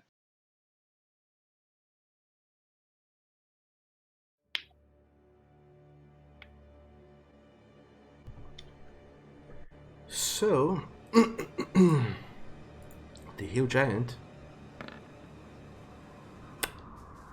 Wow. Okay. Oh, good. I He suppose rolls that's it. a number. Yeah, sure, why not? So, Revrov, Revrov, no, sorry, that's not in order. Never mind. Nitria, you get to go first. What are you doing? I mean, I guess she's gonna keep going ham to try and bring it down. And she misses. That wasn't that great damage anyway. It's blinded, so you have advantage against on attacks. Oh, you are correct. That hits and does better damage. Indeed. You're welcome. Thank you. I forgot. I was like, oh, it's blind. It's going to have a harder time squishing me now. I forgot that. It's easier for me to hit it. It is. Somehow it is. And I guess I will actually, since it is blind, I will take advantage of it. Maybe not necessarily hearing me step back a little, because it can't opportunity attack me. That it cannot. Well, Actually, I'm you'd going to move still forward. be in. Yeah, Yeah. you're still in his reach. Yeah. Oh, Zach, you're so tantalizingly close to suffering metagaming damage. Suddenly you lose. Sadness. Suddenly you lose Nah. 10 hit points.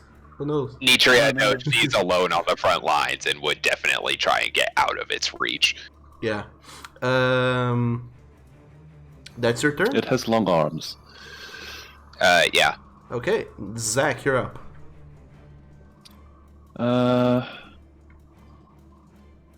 Let's see. That was. I'll just fire crossbow at it again. That hits That hits. Yes. and takes 11 damage. And that is all I can do.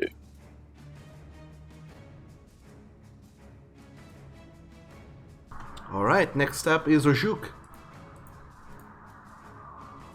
Oh dear, what am I wanting to do?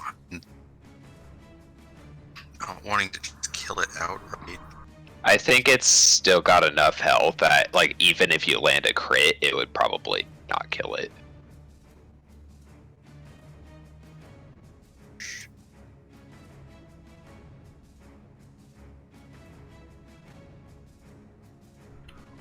Come on, Ojuk. What are you doing?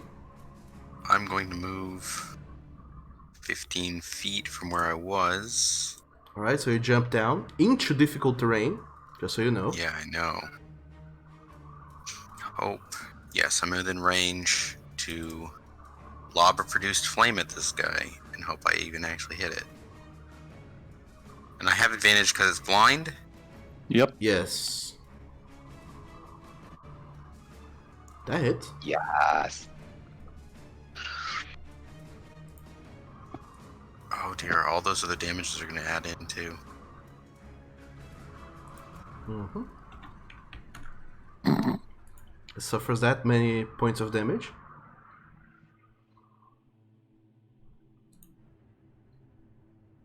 I think we could safely get one more hit in. Yeah, that's my turn, I guess. Okay, Revrov, what are you doing? Ooh, that thing is getting pretty close You should be dead, able but to. I positioned myself so that I cannot do anything else. So, boop. Eldritch Blast. That's fine. All Yeah, right. that's fine. So it suffers 5 points of damage. Actually, 9. Actually, I that's already fixed it, so pre-added. it's 5. Okay, never mind. Yeah, he rolled a 1. Oh, that's sad. I was hoping it'd be just a bit lower because Dagger's damage is not that great. Nope, it isn't. But with Nitria's bonus, it is. It's okay. You could move back up and try to non-lethally take it down with your regular sword, then stab it with dagger. Oh, Yeah. that is actually a really good idea. Yeah, if you don't take him down, Zach will also come in. To So, Rev, is that your non-lethally turn? Take down. I move over to here, but yeah. Okay, now is the Hill Giant. It lets out a billowing roar of anger after being hit by so many people. And Ojuk, you notice that the other giants that are quite a few paces away from you guys notice this scream, and then they notice some other people apparently lobbing magics and shit at him. And you do notice 2 of those giants starts running in your direction. They will take a while to get here, but they're coming. And it tries to find out who the heck was it that attacked him, and is gonna go ahead and make 2 attacks against the closest target. With disadvantage. Oh yeah, I know. And why not? He heard steps regardless, so he's gonna move over here. Having quite a rough time with those stones there, and you get the sense that being on the higher ground gives you an advantage in case you need to retreat. And he's gonna try and attack you, Nitria, with his great club that is greater. He's still disadvantaged, right? So I don't even need to bother with my quick steps. Yeah, it's already a disadvantage. Okay.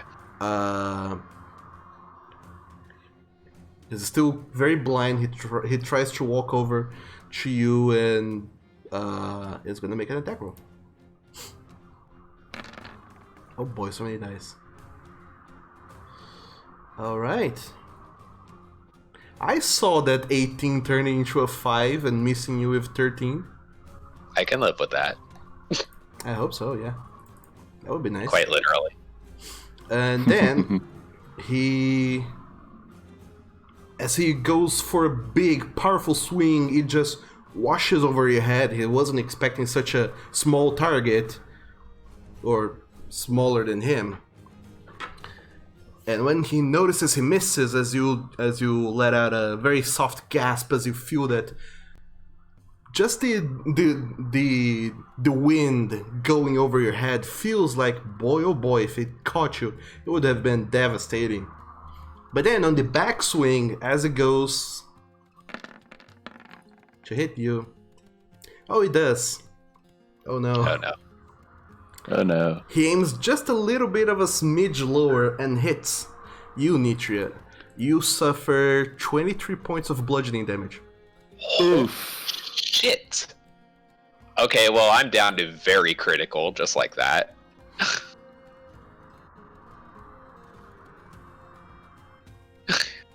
Oh, Nitria is bloodied. Yep, and that is his turn. He seems to notice that he's not able to see shit, and you get the sense that he's gonna try and wipe his face next turn. So, Nitria, what are you doing? I mean, she'll just try and go for non-lethal body areas. So, doobie-doo. A 14 hit. Alright, that hits. From where you are standing, you decide to aim for his legs to try and to non-lethally take him down. And also, that's the easiest areas to reach. And that deals 7 points of damage, right?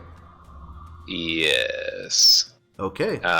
And after that, she is going to 5, 15, 25, 30. She's going to try and 35, 45 exactly. She's scooting back to the other side. Alright. Okay, that's your turn, I believe. Yeah. Alright. So, Zach, you notice as Nitria gets clubbed on the side, and suddenly you just see this splatter of blood just going up into the wind as she's hit pretty hard and is looking horrible. What are you doing? I'm going to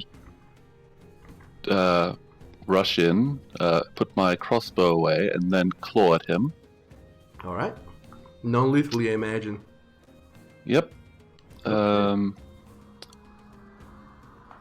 No magic, but does 18 hit? I'm sure it does. Actually, yeah, speaking of which, that attack roll, Nitria, should have been an advantage. Maybe you critted. Oh, that's a good point. I'd also get to redo that. No, I wouldn't redo the damage roll, I guess. Oh. Yeah, no, it didn't crit. Boo. Oh well. Okay, 6 damage, and then 6 damage, by the way, is enough to bring it down. okay. As you claw it at it and at its legs and kind of pull out, raking lots of bloods and veins, it tumbles down to its knees, and then it hunches over, and its face is looming over you as it's on all fours on the ground, breathing very rispily, barely able to gather the surroundings around it, and you just see it's starting to wheeze and breathe very falteringly. It's at death's door. It is at 0 hit points, so it's not gonna get a turn anymore. So, Ojuk, Reverov, is there anything you guys want to do to preemptively prepare to run? Actually, I'm going to call out to the other giants in Giant that their tyrant lord is dead, and unless they want to join him, to go in peace now. Make an intimidation check with disadvantage. Disadvantage. We just killed a bitch. You are also very small. Now you know how I feel. No one respects you. No one. They don't seem very impressed, and the two ones that are running towards you, they just scream bloody murder, and they're not really. It doesn't seem like they're paying attention to what you're saying. Okay. I'm going to. I still have an action on my turn, right? Sure, if there's anything substantial you would like to do. I will ready a flask, waiting on my next turn to put it in my sling as I move back toward the rest of the party. All right. I'm going to move up here. Isn't away from the giants going to the west? Yes, you're actually getting closer to them. Yeah. I'm going to move up here, and I'm going to shout at Ojuk, how do you say run in Giant? And whatever his answer is, I'm going to bellow that at the top of my lungs while also releasing that and using this to intimidate them.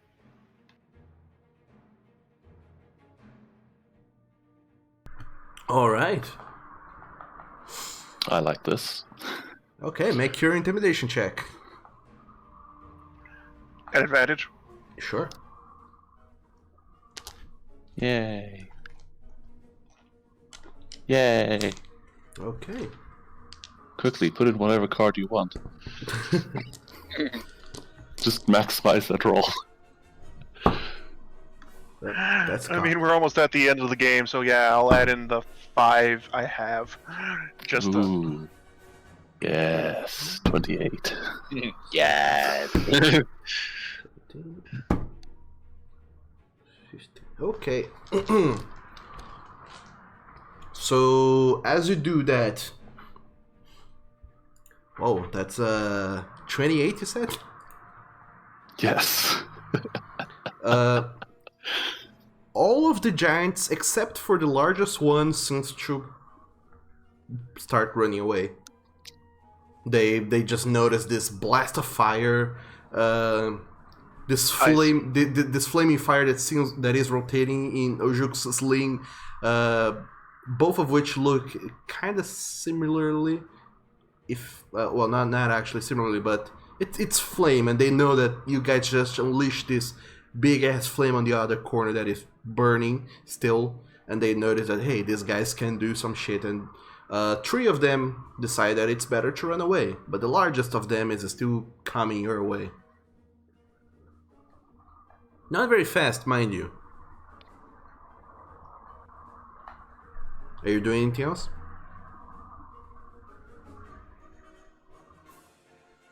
That's all I had. I'm waiting until this largest one gets within sling range, and I'm gonna let this unholy necrotic fireball of a sling launch go right at it. Okay, so Ojuk, this other hill giant, the largest one of them, is within long range of your sling. Is within 200-ish feet. If it gets within 60, I'm letting it go. Okay. So, and by watching it come lumbering towards you, you notice that it's slightly faster than all of you guys are, except Nitria. Except Nitria. So you decide to wait for it to get even closer, and as that happens, Nitria. Wait, what? Oh, okay. Like, I'm not As just that gonna be happens, chilling you and die. waiting. Yeah. Nitria is going to run by, and she's just going to very swiftly take the dagger, and she's going to drive it into the side of their skull. Okay. And she's going to hold it there firmly till they stop moving, and she's just gonna yell out, if this is how hard the small one hits, I don't want to find out how hard that big one hits. And she's eating. Finish him. Because I'm gonna be very nasty about this, I will need you to make an attack roll, even though it is unconscious. You still need to. You have advantage at least. Yeah, you have advantage because it's unconscious. Okay. So make an attack roll with the dagger. Oh my god! I have a +6 to this. Come again? I have a +6 to this. Why? Why do I have to make an attack roll against the thing that can't even move? So, Nitri, as you try to find where in this giant, as you try to pierce its skin with the dagger, you notice that this dagger, sharp as it is not great at piercing giant flesh, which is a much thick leather than the one of the creatures that you're used to cutting up. But it offered very little resistance to your katana, but to the dagger, it's a little bit trickier. You spend some time just trying to calm yourself to re-examine this, and you're sure that it's gonna happen for sure next time. But that gives you just a little bit a moment more for the giant that is running to approach you guys. Yeah, okay. So, the rest of the party, are you guys doing anything as the giant approaches? It's within 100. I was going to take a sample of the thing's blood, but since it's still alive, I'm not going to do that. Okay. It's, the giant that is coming is about 150 feet away from you guys. I could try and fire another mud bowl at that one. Do your spell even reach that far? Actually, that's a good point. That's using the spell's distance, not... Forgot about that. Mud bowl... Yeah, 30 feet, so no, never mind. Okay. I guess. Hold on. You said it's within 100 feet? 150. 150, then. It's within your long range of your light crossbow. Yeah, I'm going to... I mean, light crossbow has a range of... Yeah, 80. I'm going to wait for it to get within 120 feet and then magic missile it. Okay, so you're readying a magic missile spell. Yep. Okay, so you do spend that spell slot. Mark it Yep. off. So. Ojuk, Rev, are you guys doing anything? I'm still waiting until it's within 60 feet to lob, Okay. magically enhanced Molotov cocktail. Alright. Rev? If it's within 120 feet, I can Eldritch Blast it. It's not. Then I will wait for it to be within 120 feet to Eldritch Blast it. Okay, so you prepare an Eldritch Blast. So everyone just starts preparing for this giant that is coming your way. Meanwhile, Nitria, this time around, after that first unsuccessful try, now you try to go for it again, and this time it does work. Uh-huh. I will not Okay, make you. I mean, you can roll for it if you would like. No, I'm good. I think it's a pretty clear shot. Yeah, I'll stick a dagger in its head. Sure. So now, still feeling the pressure that, oh boy, there's another big creature coming our way. Still a little bit dizzy from the blood loss that you just suffered. You go and sink the dagger at this giant, and as you do, you see these very... the giant, it just lifts its head in surprise. Zach, who is facing the head of it, Nitra, you too see this.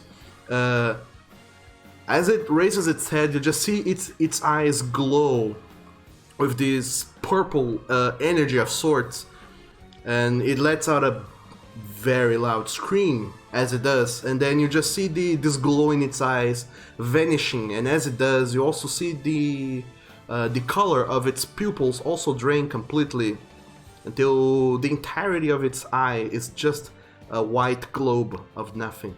And as it does, Nitra, you feel this necrotic essence charging this crystal in your hand, and then when you finally pull it out, feeling that it's that you did deliver the killing blow to this creature with your dagger, and you pull it off.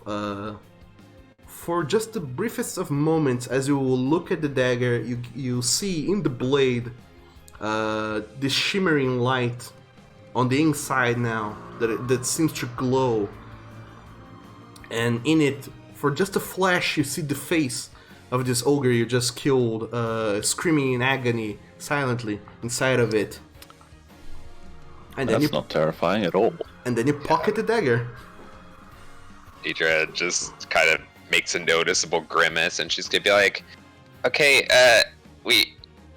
I don't know if we could outrun it, but it's gonna have a hard time getting through these rocks. So we should maybe try and book it."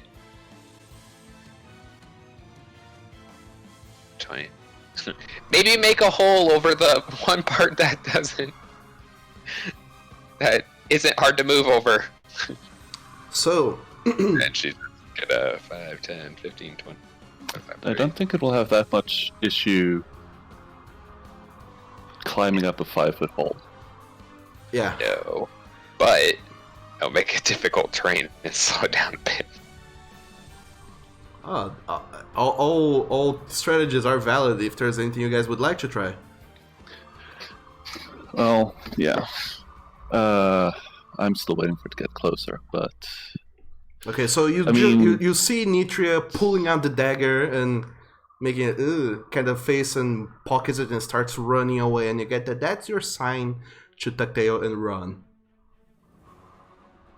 Think about this like logistically. If Nitria goes down, the giant is gonna start going after most of the people who aren't quite as sturdy. True, but I have a fireball in a sling, and I'm not sure how to disarm this thing without letting it fly. I mean, sure, go for it. Just probably book it after you let it fly. Yeah, that's roughly the plan. So Nitria, after you start running, all of you guys do see that the giant lumbering gets much closer now. It's within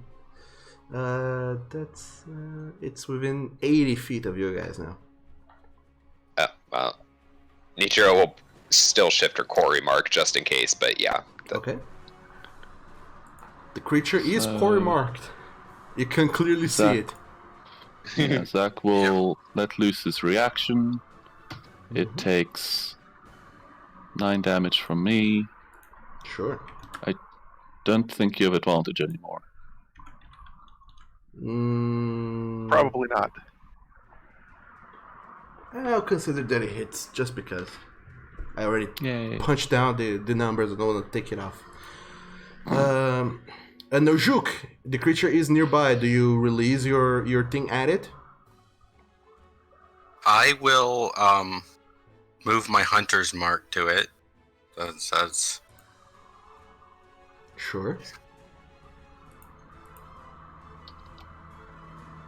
I think I'm gonna just move back out of this difficult terrain. Okay, are you releasing your sling at it? No, not yet. Okay, so you keep spinning it, and all of you guys start following.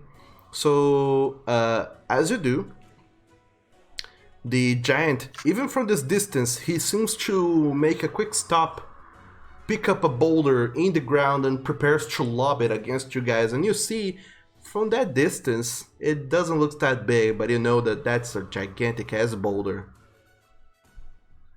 I like that boulder. Good lord. Well, Zach is going to, if it's still far enough away, he's just going to start getting giant's blood, because why the fuck not? Add it to his collection. Okay, you get a vial of giant's blood. And then he's going to run away. Okay. Dash, dash, dash, dash, dash, dash. When we can, dash, dash, dash. Alright. So, Rev, you start running away, I imagine? Oh, yes. Okay. Ojuk, do you also start running away?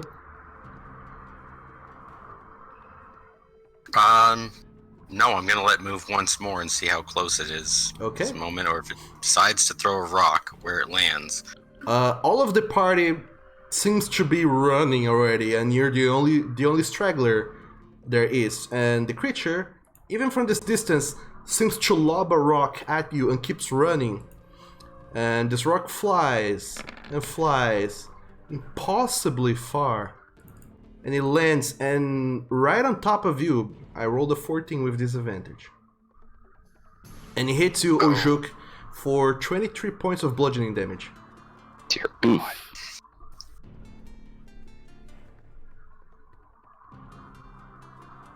That hurts. Didn't think it was nearly that much. Oh yeah. Oof.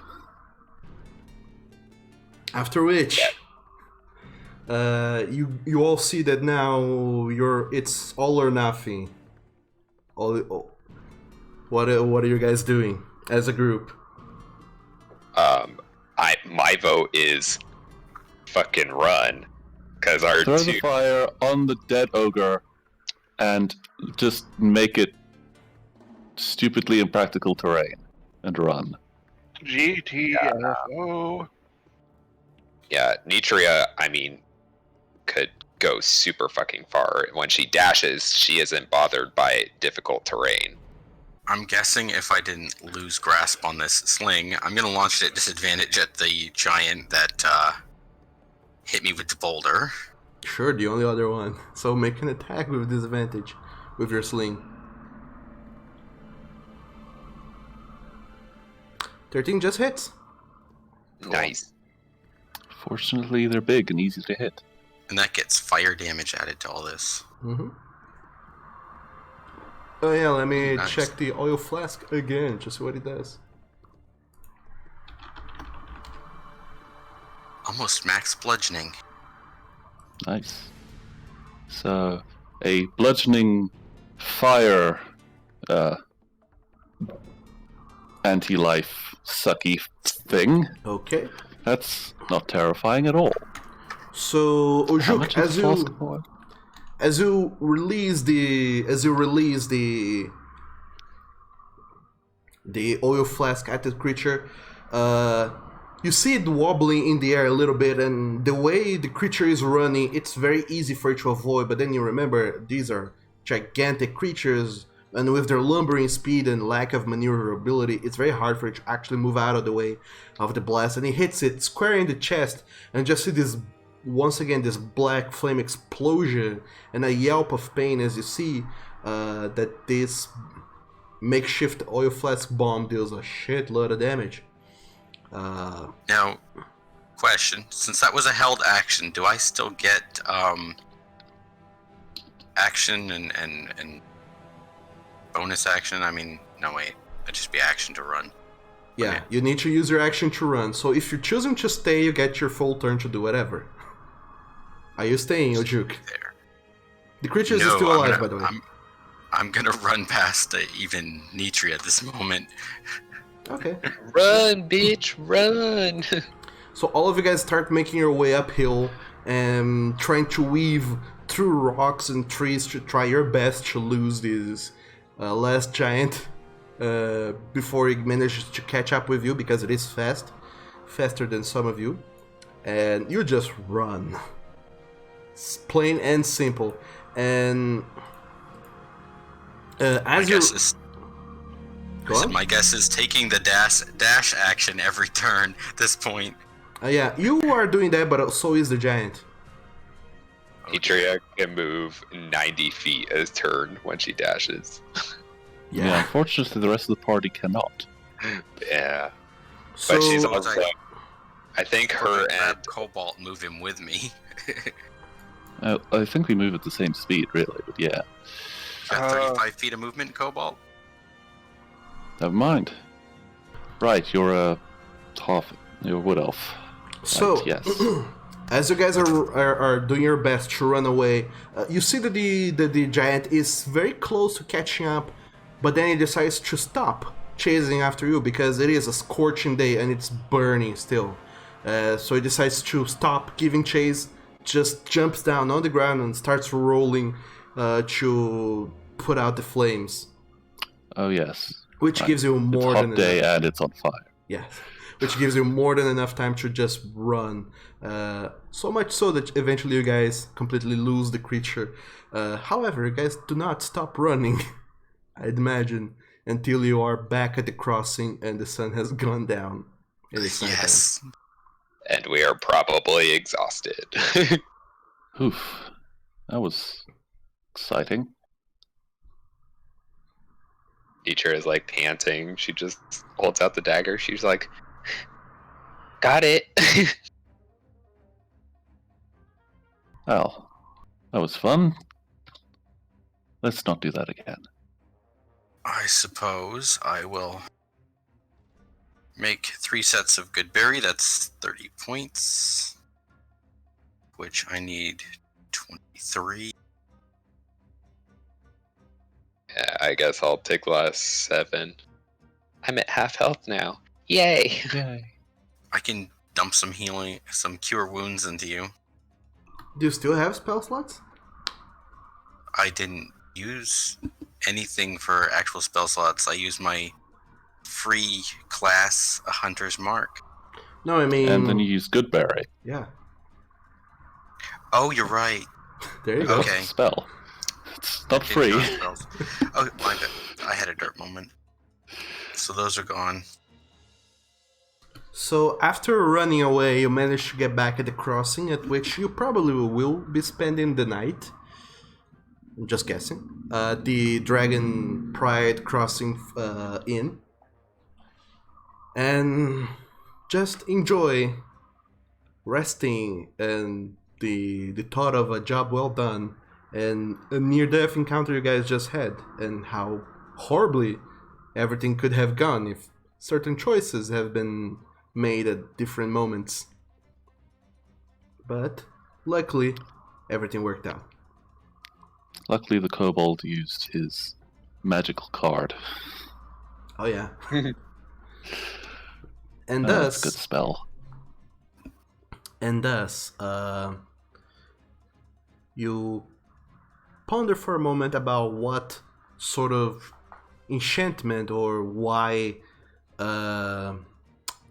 Feldwang needs this giant soul for. And with that thought in mind, all of you guys go to bed to rest and heal your wounds, and that is where we're gonna end today's session. Whee!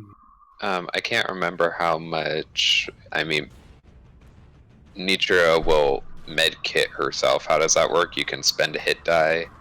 Yes, you can use one charge of your healer's kit to heal one hit die. Also, if Ajuk eats 3 times his con mod less berries, because he'll recover that anyway. My con mod is 0. Okay, never mind then. Ooh! Nice. He's incapable of healing. Yeah, you also you will recover a minimum of 1, so it's 1 per level if your comm mod is 0. Okay, so that meant that Nitria could have one more Additional 3 hit hit point. points? 3 more No, berries. 3. Yeah, it's 1 per level. Yep. Otherwise, you will never heal at higher levels. All I have to say is, if this guy is not using this soul for something pretty amazing, I'm gonna feed him to the book. We promised to take the soul back. Yeah, and we will. Okay, this And may then sound we'll a feed him little to the book. dark, but what if you could just get the information about how to enchant the things ourselves?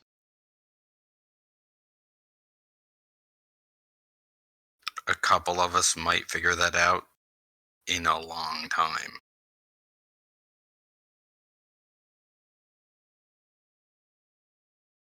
That is a possibility. In theory, you guys don't get the knowledge and the memories. It's the book / Fanu that does. But, Yeah. but still, that's We quite a could dark. ask your patron to make us magic items. That's quite a I'm dark, sure that'd go fine. right? I mean, I could feed him to the book in exchange for the patron teaching me how to make magic items. Maybe.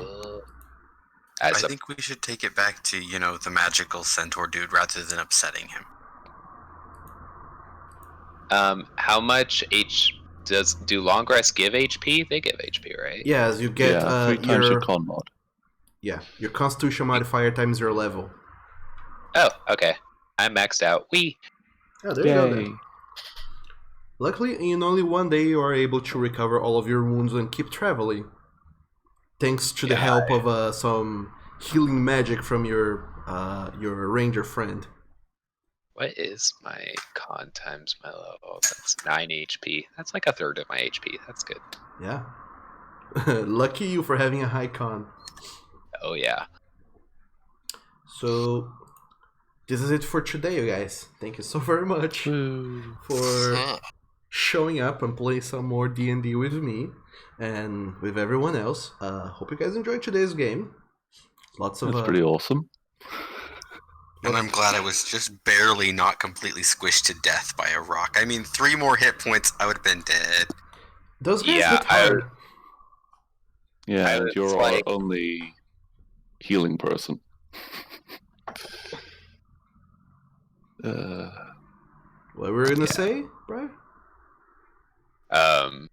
Yeah, like if they obviously had a very big bonus to hit, and it would only take 2 hits from them to kill any of us. Probably just 1 hit in the case of 2 of us. Yeah. Oh yeah, I mean, I have 24 health. Yeah. I've got 28. I'm not that squishy, but yeah. Particularly high rolls and blah. Any of us are dead. So, I'll be honest with you guys. I balanced this encounter imagining that Halser was gonna be here. Yeah, I was And a little we still survived by I- the skin of our teeth. well, I was scared because I'm like Nitria is the only one in the front line, and she is by no means a tank. Yeah, not at all. No one is. Yeah, that's why I decided to make sure that Mud Bowl hit. Yeah, that actually quite literally saved me from dying because it made the first hit miss, and if both hits had hit, then yeah, Nitria would have been squished. Yeah. I think with this sling, I'm effectively a glass cannon as well. Oh yeah, by the way, speaking of things, I did not know exactly when to do this, but I decided, why the hell not right now? So, all of you guys level up. You're level 4 now. Yay! Oh, thank God. Yay! Feats. And thankfully, this is not one of my forget everything levels. Yeah. They are a thing, apparently. I get the Mage Slayer feat now. Whee! I decided to save that for the first level after I went into the Mage Order. Oh yeah, that Fair enough. Mobility has saved you so much. Oh yeah, yeah. ridiculously. But yeah, all of you guys feel free to roll for hit die as you level up, and hopefully you all get nice things. And Ew. while you guys do that, thank you very much to the people over at Twitch for keeping up with the game thus far. It's been quite the thing. And if you want to see more D&D happening in the same universe, not with the same characters, but the same universe, I'll be hosting another game in 1.5 hours with another group of adventurers that are also in Redemption trying to make things happen. So, hope to see you guys later. Thanks for watching. Bye bye, Twitch people. Bye.